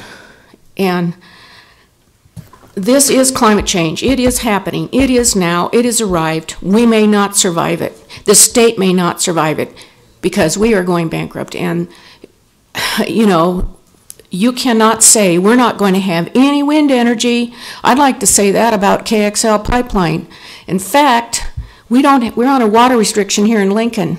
We don't know if Keystone 1 is broke or not. There's nothing been said about it. But you think a temporary week of not having water is a serious thing? If that Keystone 1 broke, we have no water and it's going to be indefinite. So, you want that pipe running through our water, or do you want to start thinking about some alternative energy here? Thank you very much. Thank you. Do I need to sign this? You sure can. We also have you signed in on the sign-in sheet at the beginning, so. I did, so I Yeah, don't need to sign that's this? fine. Thank We you. have you signed in. And is it, did I say it? Monty Short Eustace. for Monica. Yeah. Hi. Good morning, Madam Chair and County Commissioners. I'm Monty Eustace speaking for Lincoln Citizens Climate Lobby. And Citizens Climate Lobby is focused on legislation to combat climate change at the national level. However, from time to time, we support local solutions that will reduce our carbon emissions. And this is one of those times. We support wind energy in Lancaster County and oppose the amendment that a wind turbine be at least a mile from someone's house who isn't receiving money from the wind project. It's too strict. It'll stop wind energy in Lancaster County, period. The time frame for being able to make a difference on climate change is narrowing. The county's own comprehensive plan for 2040 calls for the use of resources so that the welfare of future generations is not compromised. The plan calls for promoting renewable energy like wind, solar, and geothermal, as they don't contribute to climate change. We must all be sustainability stewards. Thank you. This is a hard issue, I know. Thank you. Next we have John Hanson. Robert, I have a hard time reading the last name, I apologize. Robert at 861 E.L. Avado Avenue. Is it Ray or Way? Greg Schwaninger and Larry Oltman. John Hanson, Robert Way, Greg Schwaninger, and Larry Oltman. If I'm reading that correctly, I hope.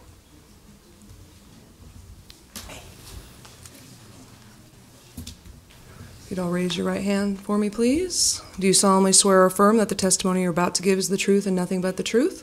I do. Okay, thank you. John, you're first. Do I need to sign in? I have you signed in here, that's Okay. fine. Thank you. And I do have handouts. Thank you.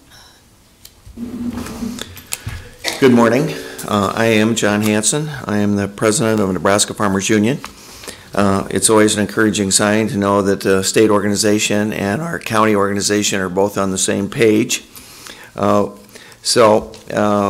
would want to just kind of associate myself with the remarks of Matt Gregory. And I certainly represent family farmers, ranchers across the state, and also we are longtime supporters of responsible renewable energy development. And that is part and parcel of the opportunity for family farmers and ranchers to take advantage of the natural resources that we already own and control and provide value-added additional revenue that we need in order to pay our bills, stay in business, and continue to move forward. I gave you several handouts that are new, I think, that you've not had before. But big picture, the first one has to do with the wind corridor of the United States. And when you look at this, this explains the question that often gets asked, why is there all this interest in the Midwest? And from North Dakota to Texas, this is world-class wind. This is the wind that former Governor Johan said represented the, Nebraska is the Saudi Arabia of wind. So we have enormous wind resources. That explains the interest. The next map is the one that just came out yesterday from the Nebraska Energy Office, which just got merged with the Nebraska Department of Environmental Quality last Friday. And you can see we have 1,974 megawatts of wind in the state. That's this map. And on the back, as you can see, how we fit into other states. And so it's, when you look at the neighborhood, we see Iowa, we have 1,972 megawatts of wind. Iowa, by comparison, has 8,422 megawatts of wind, but they also have 3.156 million people.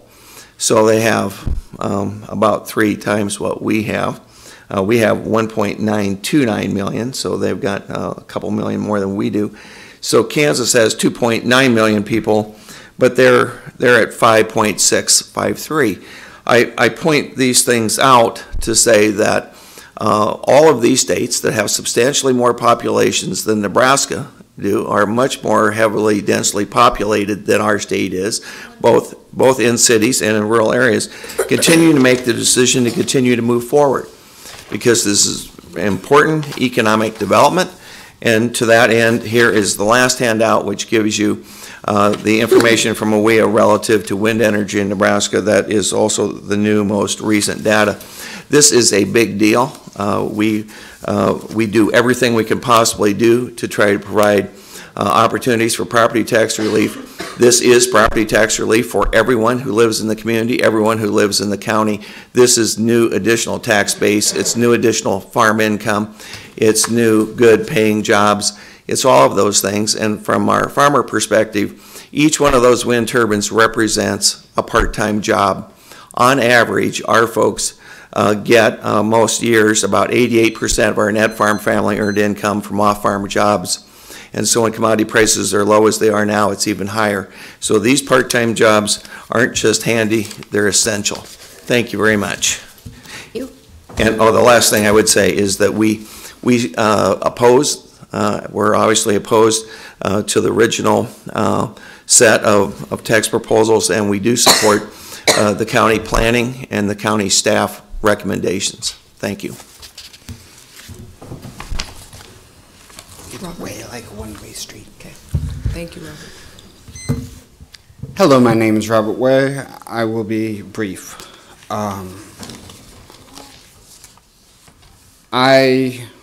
In local politics, I've learned you should always listen to Russell Miller because he knows the facts. And he laid them out there today. And our county engineer laid them out today. Whatever we thought 2 weeks ago our budget was going to be, it's not going to be that. If there's another industry that's willing to bring in millions of dollars and they have a better proposal and it's shovel ready, I'd be willing to listen to that. But I don't know if there is. I know this has already brought in billions of dollars for Iowa. And if you think somebody with my political views ever thought he'd be talking about how great we get more corporate power into our state, you don't know me very well. But we're going to be broke. So it's already been said, we should either reverse the vote on those Caterpillar motors or figure out some way to get some money. And I don't say this lightly. If I lived out there, I'd worked hard my whole life to get a house in the country. I understand what they're saying. I'd probably be with them. But we're not in the world we were 2 weeks ago. We are about to be broke. Hope you have a nice day. Excuse me. Greg Swaninger. Hi, my name's Greg Swaninger. I live on Hallam Road in the middle of the project, a participating landowner, and I'd just like to reiterate what John Hanson and others have said about the tax revenue. And also there seems to be some importance on numbers of people that attend these meetings. 100 landowners have signed leases to participate in this project if it goes forward. And the section I live in, there's one house, mine. The section north of me, there's one house. The section south of me, there's one house. In this greatly populated area we live in, with a 1 mile arbitrary number setback, there would be no place to site a windmill on any of those areas. The reason they like this area is because of the high wind availability and also the interconnect they can achieve at Sheldon Station and the power lines that are in our area. Thank you. Thank you. Larry Altman, is that right? Yes, that's correct. Okay. I am in support of the wind farm. I've been here before, I've talked with you guys a number of times. I didn't realize that it turned into a mile until I got some information. Couldn't believe that went that way. But I understand why it went that way, because of the fact that the people don't want a wind farm, and that's their way of stopping it. I won't go into full details, but I've got 6 generations of my family farm. And I intend to make it 7 or 8 if I can see it that way. And this is going to help one heck of a lot. Because right now, you're seeing a situation that's building up to like what we had back in the 80s. And there was a heck of a lot of farmers went out the door. And what you're going to get, if this doesn't come through with some alternative relief, we're not getting it through the legislation. It's been happening 3 years of this trying to be done, and it hasn't happened. This is our actual way of paying these taxes, as roughly about 3% of us on the farm are paying way over our amount to pay these taxes for the mass quantities of people. Now, it isn't getting changed quick, and the devaluation of the ground, even if it goes down 30% this year, it won't happen for any relief for at least 3-year average.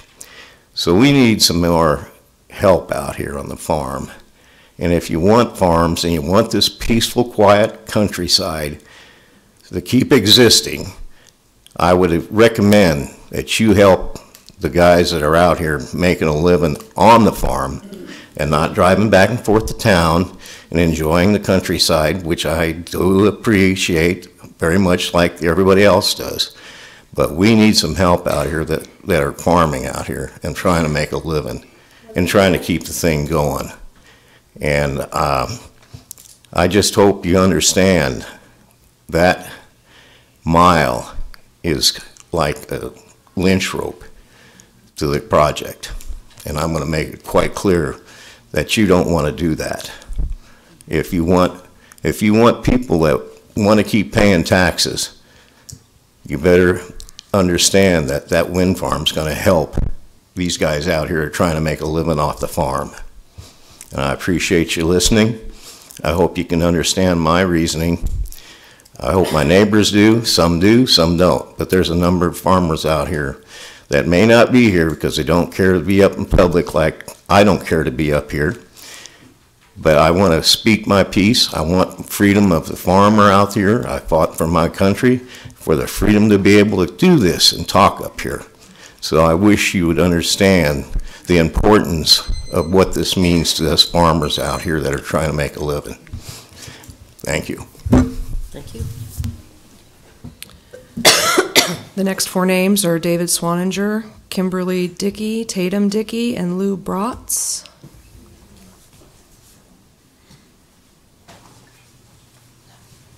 David Swaninger, sorry if I mispronounced that, Kimberly Dickey, Tatum Dickey, Lou Bratz.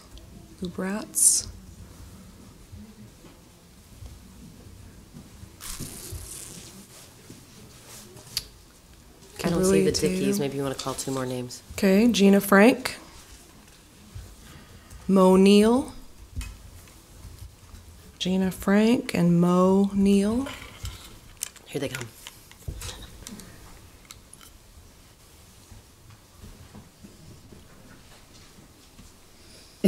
Four of you, please raise your right hands. Do you solemnly swear or affirm that the testimony you are about to give is the truth and nothing but the truth? I do. Thank you. David, you're first on the list. My name is David Schwaniger. I'm a fourth-generation family farmer. That was my brother Greg that got up and spoke. I'm in the next section east of him.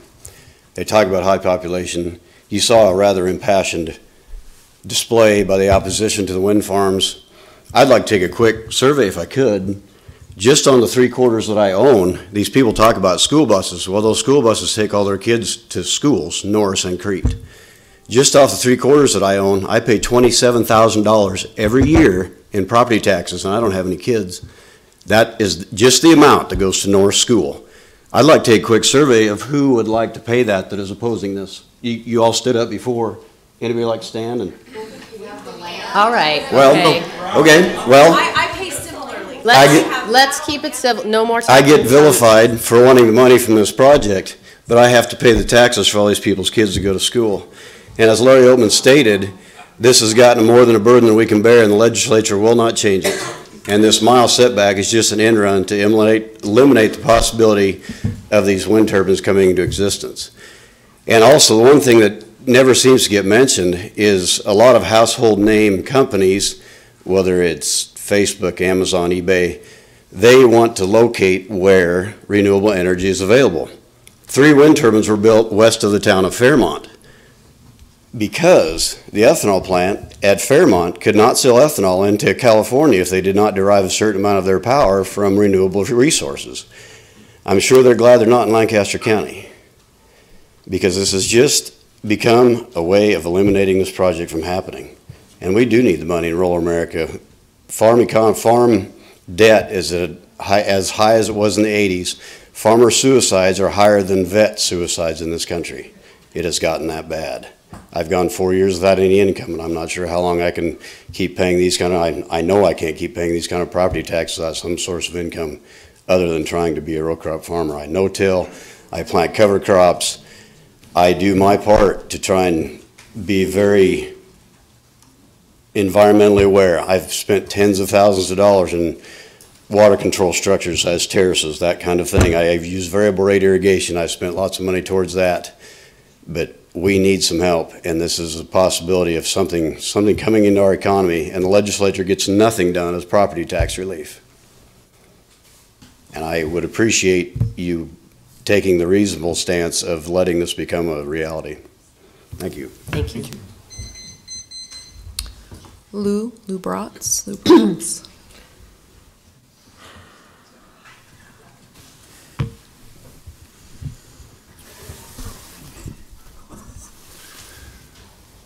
Good morning. My name is Lou, and frankly, titles are good, but purpose is better. My purpose is here as a Nebraskan and a father, and someone who really is hoping that my one vote means as much as anything else. William Arthur Ward said that the pessimist complains about the wind, the optimist expects it to change, and the realist adjusts the sails. It's time for us to adjust our sails when it comes to the facts and what we consider when we make decisions that impact everyone.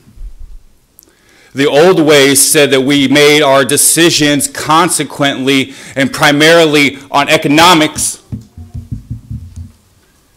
Economics have put this planet on collision course that there is 97% of scientists say that my great-grandchildren will not see a planet. No offense to any of you, but all of you say that you are doing the best you can for this county, the best you can for this county is stepping up and taking a stand that the map that Mr. Hansen gave you showing Nebraska shows that, quite frankly, on this eastern half of Nebraska, we have an obligation to invest in renewable energy that costs less fossil fuels than anything else, including solar panels. It is your obligation to set this state on a chart forward.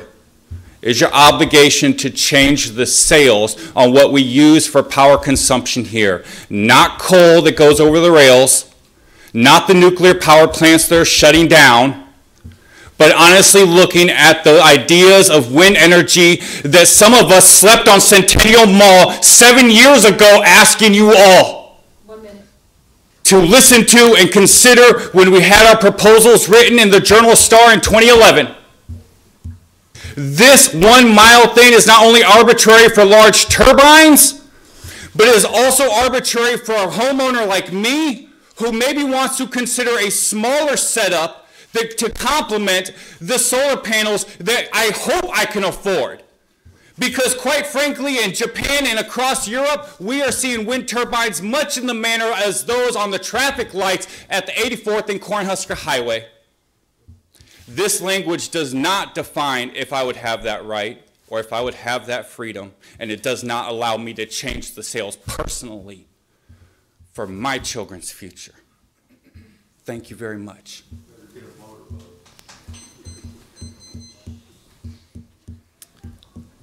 Gina Frank. Hey, Gina. Gina, does she want to come up here and see? No, she's fine. I'm Gina Frank, and I'm the chair of the Climate Caucus, the Nebraska Democratic Climate Caucus. And we would like to encourage you to accept the recommendation of the Lancaster County Planning Commission and reject all other amendments. Personally, I have a small kid. I'd like her to be able to enjoy Nebraska the way I remember it. I grew up in the country. I actually grew up in North Dakota. I lived in North Dakota when Fargo flooded. And I believe that was a 500-year flood. And now I'm seeing a 500-year flood here in Nebraska. And I'm not 500 years old. And so I feel like we need to do more about climate change. And NASA says that some of the future effects of climate change are going to be temperatures rising. The growing seasons will change, which will definitely affect farmers, and bugs. The amount of bugs, changes in precipitation patterns, droughts and heat waves, hurricanes, which we saw one here in Nebraska. That's not okay. And then in the Midwest, it says extreme heat, heavy downpours, and flooding will affect infrastructure, health, agriculture, forestry, and transportation, air and water quality, and more. Climate change will exacerbate a range of risks to the Great Lakes, and that's specifically for the Midwest. And adding more wind energy to our state and to our county will help stop the effects of climate change and help. I lost my words. You understand. Thank you. You got it. Thanks. Excuse me. Mo Neal. Hi, I'm not prepared to talk today. I didn't anticipate at 10 o'clock last night I'd be testifying today, so bear with me.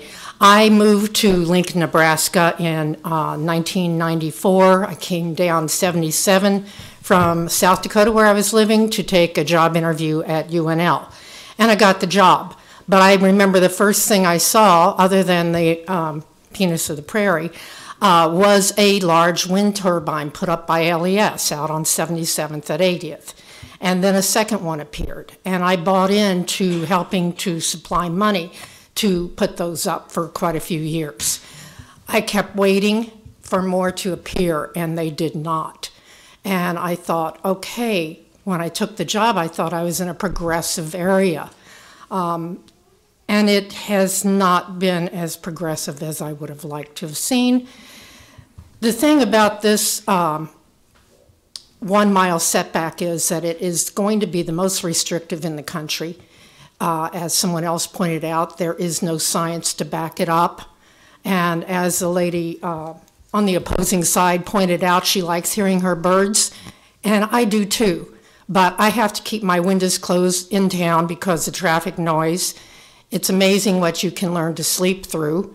And there was a gentleman on the TV when I came in testifying about the fear that this technology and structure would get larger over time.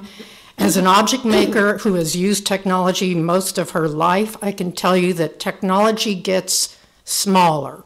The mechanics get driven by smaller and smaller motors as they go on. So this 1 mile setback, as Lou said, will keep smaller windmills from being able to be put in place.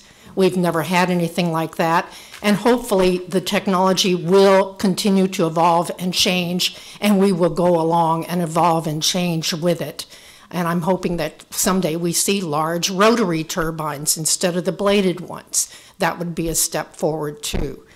And I'm hoping that you vote against the 1 mile setback. Thank you. Thank you. The next three names are Josh, is it Moning? Chelsea Johnson, and Kenneth Winston.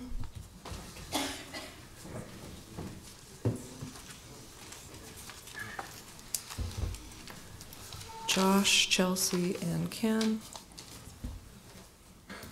If you'd all three raise your right hand for me. Do you solemnly swear or affirm that the testimony you are about to give is the truth and nothing but the truth? I do. Thank you. Josh, you're first. Good morning, Commissioners.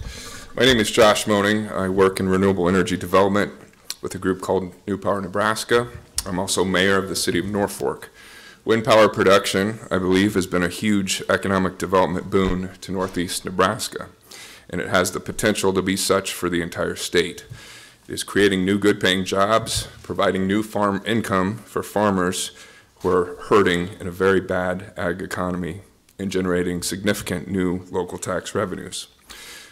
My home county, Madison County, recently approved setbacks of 2,200 feet, less than half a mile, for non-participating landowners with no noise regulations.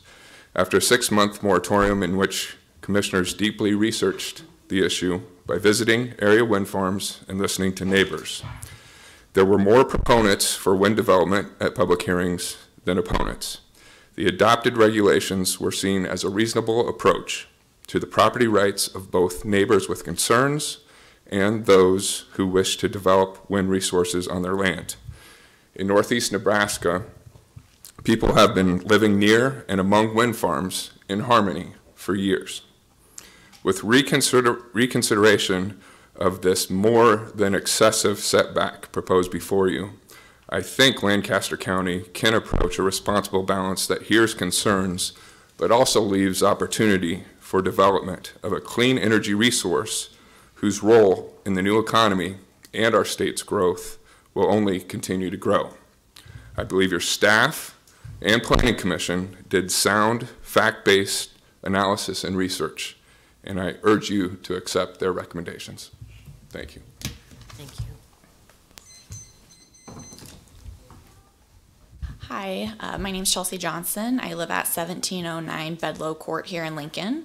Thank you for the opportunity to speak with you today. I'm the Deputy Director at the Nebraska League of Conservation Voters. We primarily do education and civic engagement work around various conservation issues in Nebraska. And one of the issues that we focus on is clean energy. And that's simply because it's extremely popular with Nebraskans, and it has many environmental benefits. You've already heard about the impacts that clean energy can have to mitigate climate change. It also can help reduce the damages from just regular toxic pollution from fossil fuel sources of energy that cause asthma, COPD, many different types of illnesses. So we should be moving towards a clean energy future. Nebraska can help lead the way. We rank 3rd in the country in our wind potential, 13th in our solar potential, and we should be embracing that and putting in place responsible regulations that can still allow for wind development to occur. And so that's why we're against this 1 mile setback. It is one of the most restrictive in the country. And, you know, like I said, we talk to a lot of Nebraskans. One of the main things that we do is we actually canvass. We go door to door and we survey Nebraskans on a range of conservation issues, one of them being clean energy. And at least 8 out of 10 Nebraskans are asking, why aren't we doing more for clean energy? So I would just encourage you to keep that in mind and do what you can as county commissioners to support wind development in our state. Thank you. Thank you. Kenneth Winston.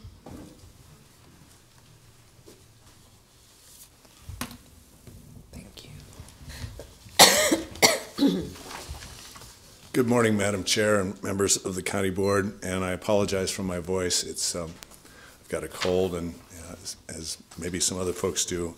Well, there's been a lot that's been discussed about this issue. This is I'm sure that many folks have heard this issue many times, and so I'm not going to. And there's been lots of good testimony today as well. So my name is Ken Winston. I'm appearing on behalf of Nebraska Interfaith Power and Light. Just going to, and you have written testimony that I've submitted. We appreciated the common sense balance that the county board took when it adopted the text amendment in December of 2018. There was a balance between participants and non-participants. There were some recommendations for some minor revisions that the Planning Commission adopted earlier this year. However, the adoption of the 1 mile setback upset that balance. We appreciate the fact that the County Board has voted to reconsider that 1 mile setback, and we encourage the County Board to adopt a setback provision today that will not prevent wind development in Lancaster County. There's been a number of people who have talked about climate change today, and unfortunately, we're seeing the impacts of climate change. I mean, every day you turn on TV or click on images on Facebook, and there's just destruction everywhere that you look, and it's unimaginable, things that I never thought I would see in my lifetime, of ice blocks tearing down buildings in people's communities. I mean, flooding in places that we never thought we'd see flooding. I won't get as loud as Mr. Bratz, but I share some of his sentiment. I mean, it's like, by golly, we got to do something. And renewable energy is a way of addressing that.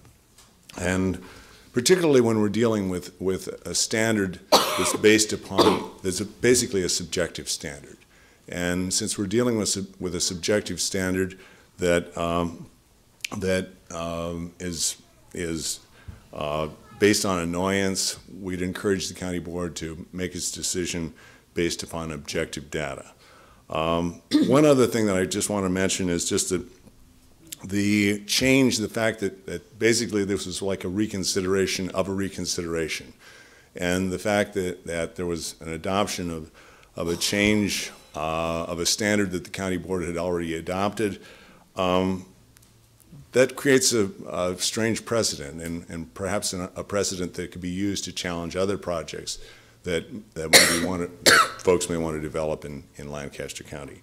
So for all these reasons, we would encourage the county board to go back to the commercial wind zoning requirements to the distance that were previously adopted in its decision of December 2018, and which were also recommended by the Planning Commission and the planning staff. Thank you.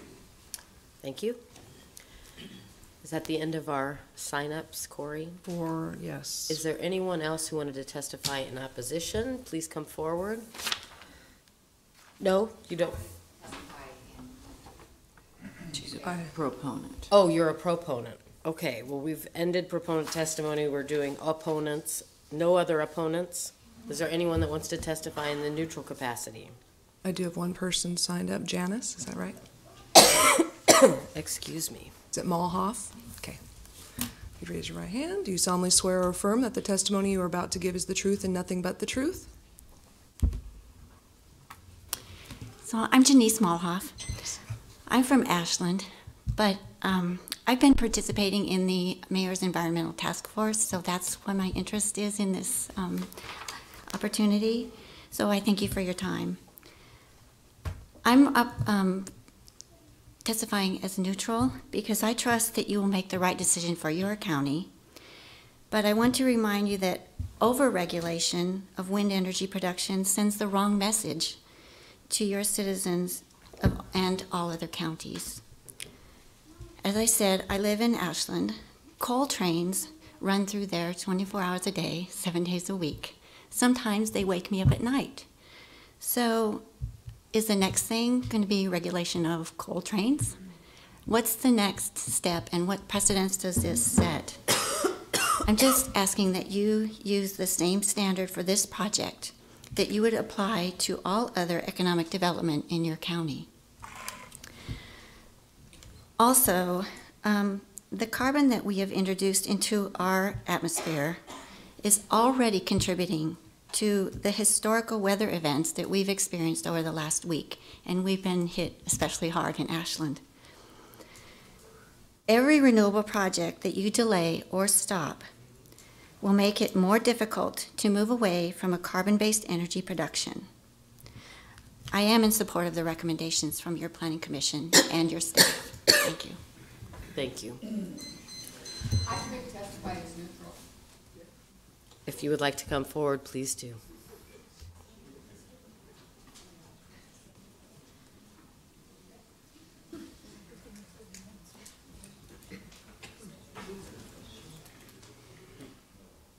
Your right hand.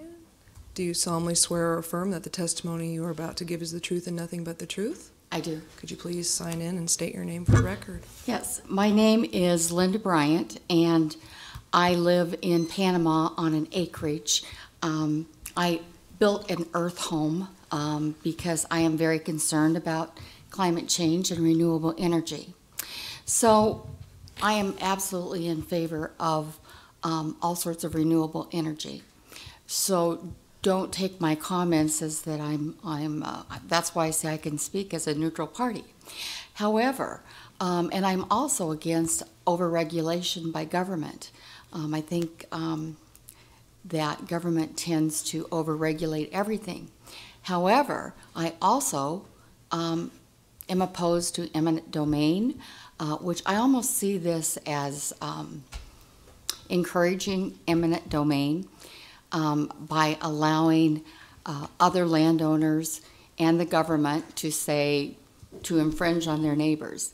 And I really do have a heart for the people who are not participating landowners.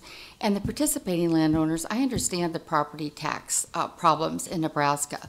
I worked on a political campaign earlier, and that's what everyone talked about was property taxes. And the things that I've heard here today really from the people who do not want the 1 mile setback were about their personal property taxes. And I don't think people's personal property taxes should, that this should be a solution for their personal property taxes.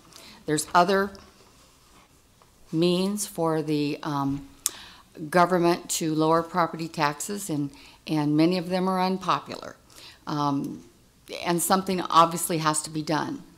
But whether it is allowing wind farms to infringe on their neighbors on non-participating, I don't think that's the right answer. I can only imagine living, and I've only seen the videos of the flicker effect, and it is truly devastating. I can't imagine having that flicker effect or the noise.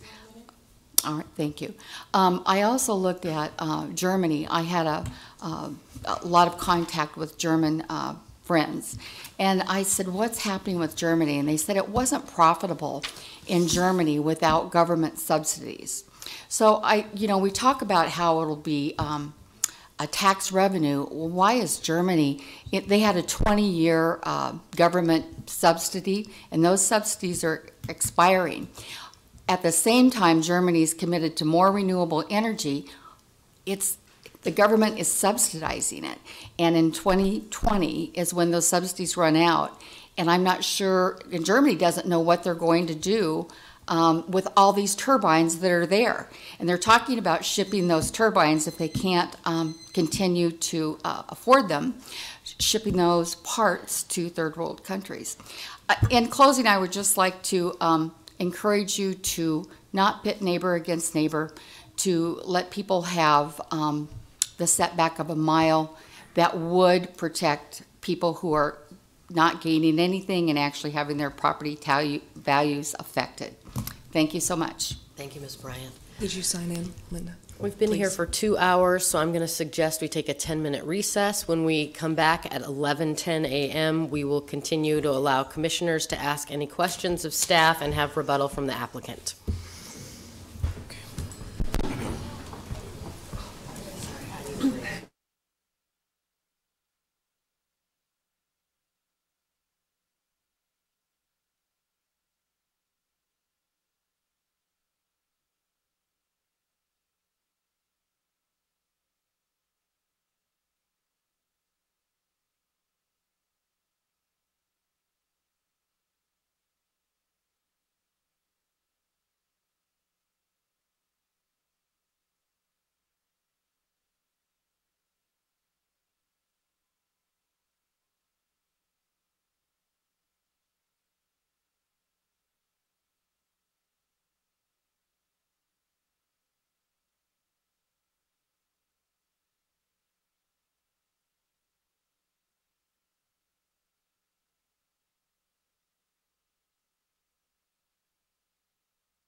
Okay, we're going to reconvene.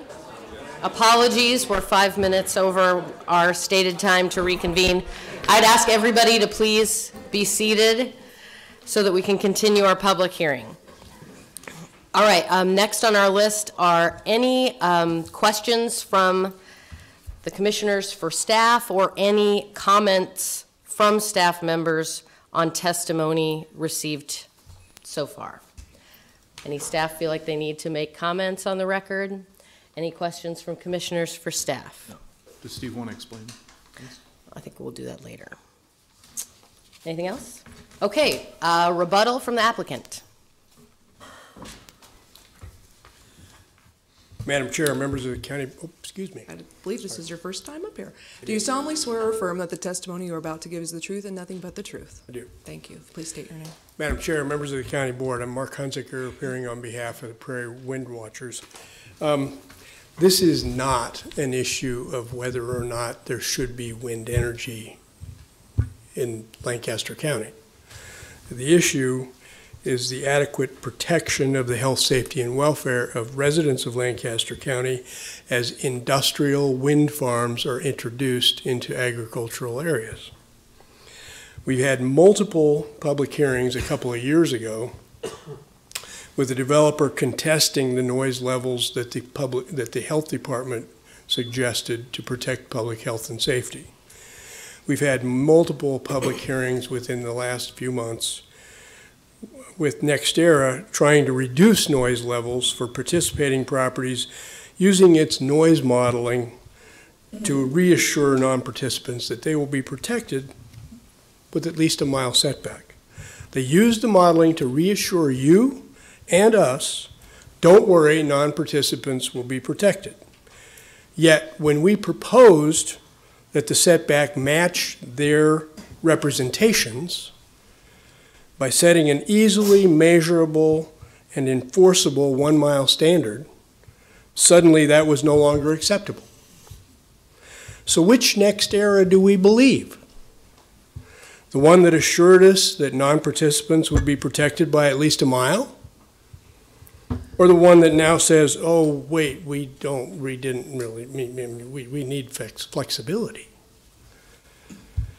Was the noise model intentionally manipulated? You know, and we know, that noise limits are very difficult to enforce. And the health department has expressed no concerns whatsoever with our proposed mile setback. Now, as a final reminder to you, I just want to leave you with a short video to remind you of these representations.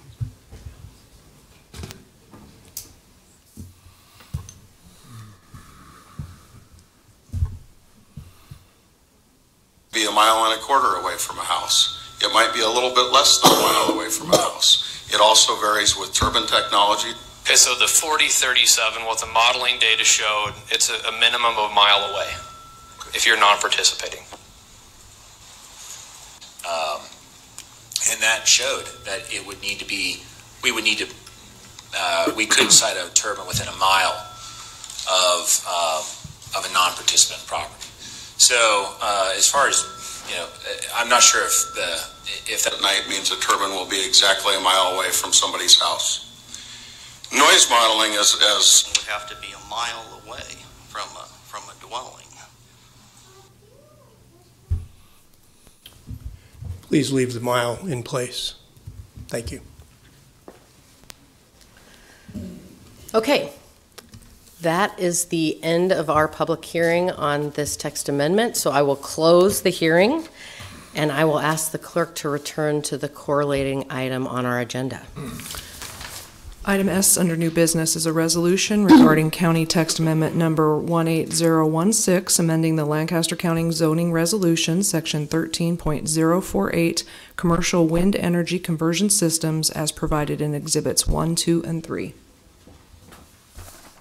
I believe this is where I would make a motion. I'm going to read it because I do want the language to be clear and accurate about what I'm proposing that we do today. Therefore, I move to deny the applicant's proposed amendments and to approve the recommended alternative proposal from the Planning Commission with the following change to subsection G2. The change would read as follows.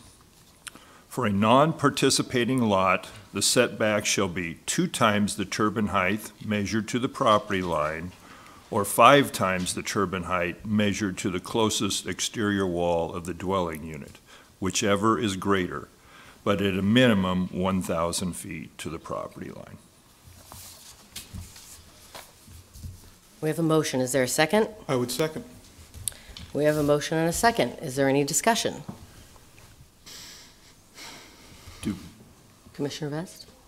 Do we want to offer perspective at this point in time for the folks who come this morning? Go ahead and make any comment you want before we vote. Very good. Mr. Poole commented about feeling like he was standing before the great and powerful Oz. And let me just say, this side's as scary as your side is. So the reason that these decisions are difficult is because we have 5 very kind and committed folks sitting up here who care about each and every one of you. No matter how the vote goes today, it isn't a reflection of the commissioners hearing you or caring about your concerns. It's just that at some points in time, we have to come together, make a decision so the board can move on. I thank all of you for coming out and speaking this morning. I enjoyed 99% of I enjoyed it all. I enjoyed all the testimony, and it's why I ran for office, quite frankly. But I wouldn't want to do this every time we come together, and I think the other commissioners would share that. When we voted on this 1 month ago, the video clips, you saw them all, there seemed to be valid reasons why a 1 mile setback could be implemented, and yet wind energy could go forward, because I made a promise very early on in my campaign that I would not block wind energy from going forward in our county. Information's come out since that time, which we've discussed, and there's no need to go through it and make aspirations towards each other, but that the 1 mile setback would be too detrimental and too stringent. And I accept that responsibility, and that's why I called for a second vote on this particular issue.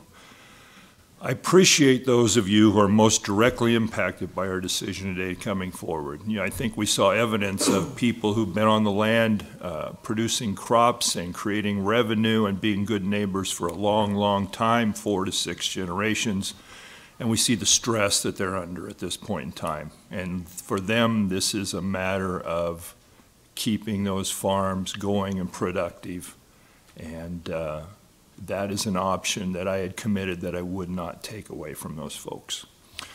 So that's why we have a change before us today. I would just say, finish with one comment to the Prairie Wind Watchers, all of you who came there this morning, all the representatives I've talked to, you were very respectful, and I appreciated your time, and I enjoyed speaking with you. But I would just say the very numbers that showed up today are also your protection. We could not give you veto power over a 1 mile, 2 mile circle, because it would be a mile on every side of your house. But the fact is, we had a young lady say, my next neighbor lives a half a mile up the road. If you are on the same page, that means there will never be a wind turbine between your properties. In Lancaster County, we now have implemented the most restrictive decibel level protection in the state.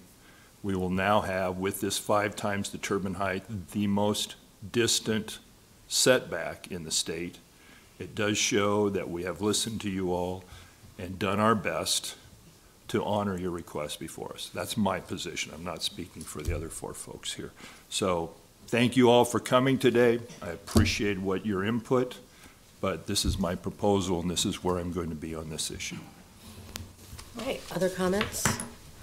Commissioner Short? Commissioner Vest, I do appreciate the work that you have the work that you have done on this issue. My heart's beating so fast, and this doesn't normally happen to me, but I'm just going to say the same thing that I said 3.5 years ago when we started this process. To me, it's not about wind energy, it's about protecting the quality of life for our residents in southern Lancaster County. And I will be voting against your amendment. I wish the board would return to the 1 mile setback as proposed. Other comments? Yes. This is about quality of life. I agree. The quality of life for many Nebraskans this week was severely damaged. Our state was racked by climate change. That's what happened this week. I was born the last day of 1986. I'm a millennial. I think I'm the first millennial to serve on the county board. The trial of my generation is going to be climate chaos. The way the baby boomers generation was, their trial was the Cold War. The way the generation before that was World War II. This is the test of our time. And I will not support anything that does not further the cause of a cleaner, healthier world for the further generation.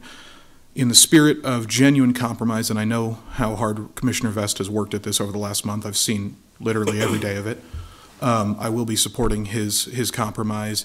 I do think that a dual standard is difficult, but I'm genuinely in support of it. It's a real, genuine compromise.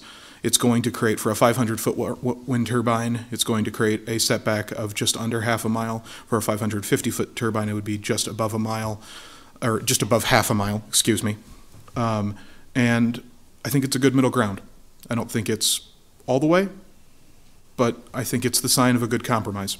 So he has my support, and I am supportive of his amendment. Mr. Chayka, did you have something to add before we move on? Yes, and Jennifer can correct me if I'm wrong, but my understanding is that the amendment last time that Mr. Hunsaker proposed, which was adopting the recommended alternative with the 1 mile setback to the dwelling, is not in front of you today. We're back to the original text amendment, attachment A, which is a 1 mile setback to the property line. That's or right, the and recommended Commissioner Vest's alternative. motion rejects the application Okay. completely and would adopt the Planning Commission recommended alternative with the change to the setback in turbine height from 3.5 to 5. Okay, I just want to make sure when we're discussing the mile setback, which one we're referring to. I understand. His motion did three things. It rejected the proposed text amendment, it accepted the alternative text amendment from the Planning Commission, and it replaced the 3 times from dwelling to 5, or 3.5 to 5. Correct. Correct? Yes. Okay, we're all on the same page. Commissioner Amundson. Okay, thank you. I find myself in a rather difficult position because I am an acreage owner, and I appreciate the fact that I work in the city, but I choose to live in the country because I do like the quietness, and I love to hear the birds and to see the deer and the turkeys cross the land, and sometimes to watch the squirrels eat seed out of my bird feeder. But I'm also a farmer's daughter, and I do recognize the straits that farmers are in right now. And I've recently had conversation with some of my cousins who are farmers and who are expressing a great deal of concern about property taxes and things like this, and that has just been within the past week or so. So, based upon the spirit of compromise, the fact that I do understand, and I feel very strongly for the acreage owners because I am one, but my heart does go out to the farmers. And I feel that they also do need to have property tax relief. And so I will vote in favor of the amendment. All right, with that, I want to thank everybody that testified today. I thought we had an excellent debate and discussion, and we actually heard some new testimony, which we requested, so I really appreciate that. I'm going to go ahead and support this compromise. I think this setback distance attempts to appease everyone and satisfies no one. We're going to continue to have the most conservative restrictions on the development of wind energy of any county in this state. And I really believe that this discussion of setbacks has nothing to do with protection except the protection of views. Views from homes, views from property, and views people use when they drive from the county into the city where they do business and they live conveniently to the urban amenities that we have in Lincoln. And in the end, this is the choice we have. We can adopt this setback, which has no scientific basis, or we can risk banning development of wind energy in Lancaster County altogether. And I agree with Commissioner Flowerday that wind energy can at least contribute in some small way to solving this gargantuan crisis that is plaguing our world. And we have seen in action by previous generations, which has put us in this position. And in my opinion, the luxury of pristine views from your porch is going to be left to massive landowners and national parks in the future because we don't have a lot of choices left. I do believe this is property tax relief, and it is an effective economic development project that I can support, and it does require support of the majority of landowners because they have to participate for it to take place. So I will reluctantly support the amendment to increase the setback, and here's hoping we can reflect on this process and do better next time. Please call the roll. Vest. Yes. Shore. No. Flowerday. Yes. Amundson. Yes. Brinkman. Yes. Motion carries 4-1. All right, I'd entertain a motion to adjourn. We need to adjourn this meeting. I move that we adjourn. And I would second. Are all the mics We have working? adjourned the county board meeting. We're going to take a brief recess while those Would you like me to call the in roll? the chamber want to exit, and then we will continue with the Board of Equalization meeting. Call the roll. Oh, call the roll on adjournment. Amundson. Yes. To adjourn. Vest. To adjourn. Shore. Yes. Flowerday. Yes. Brinkman. Motion carries 5-0. I got all flustered.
Okay, I'm going to ask those of you in the chamber if you would move out into the hallway. We have one more piece of business as the Board of Equalization to conduct.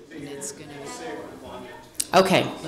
Madam Clerk, if you would please start the agenda. A copy of the Nebraska Open Meetings Act is located on the wall at the rear of the hearing room. Additionally, a copy of all written material to be discussed at today's open meeting is available from the county clerk's staff at the front of the hearing room. These materials can also be viewed on the county's website at lancaster.ne.gov. The first item on the agenda is approval of the minutes of the Board of Equalization meeting held on Tuesday, March 5th, 2019. Move approval. Second. We have a motion and a second. Is there any discussion or suggested corrections to the minutes? Please call the roll. Shore? Yes. Flowerday? Yes. Amundson? Yes. Vest? Yes. Brinkman? Yes. Motion carries 5-0. Item 2, there are additions and deductions to the tax assessment rolls. Move approval. Second. We have a motion and a second. Any discussion? Please call the roll. Vest? Yes. Shore? Yes. Flowerday? Yes. Amundson? Yes. Brinkman? Yes. Motion carries 5-0. Item 3 is a public hearing on motor vehicle tax exemption applications for the following: Nebraska United Methodist Foundation, the Dialysis Center of Lincoln, Inc., Nebraska Safety Council, Inc., Parkview Christian School, Tabitha, Inc., Catholic Social Services, Mosaic, and St. Teresa Church. All right, I'm going to go ahead and open the public hearing on the motor vehicle tax exemption applications. Seeing no members of the public in attendance, I will close the public hearing. Let's move on to item 4. It's action on motor vehicle tax exemption applications. Move approval of the motor vehicle tax exemption applications. Second. We have a motion and a second. Is there any discussion? Please call the roll. Amundson? Yes. Vest? Yes. Shore? Yes. Flowerday? Yes. Brinkman? Yes. Motion carries 5-0. Next is public comment. Those wishing to speak on items relating to County Board of Equalization business on the agenda can do so at this time. Seeing no one, I'd entertain a motion to Move we adjourn. adjourn. Second. We have a motion and a second. Please call the roll. Flowerday? Yes. Amundson? Yes. Vest? Yes. Shore? Yes. Brinkman? Yes. Motion carries 5-0. We are adjourned.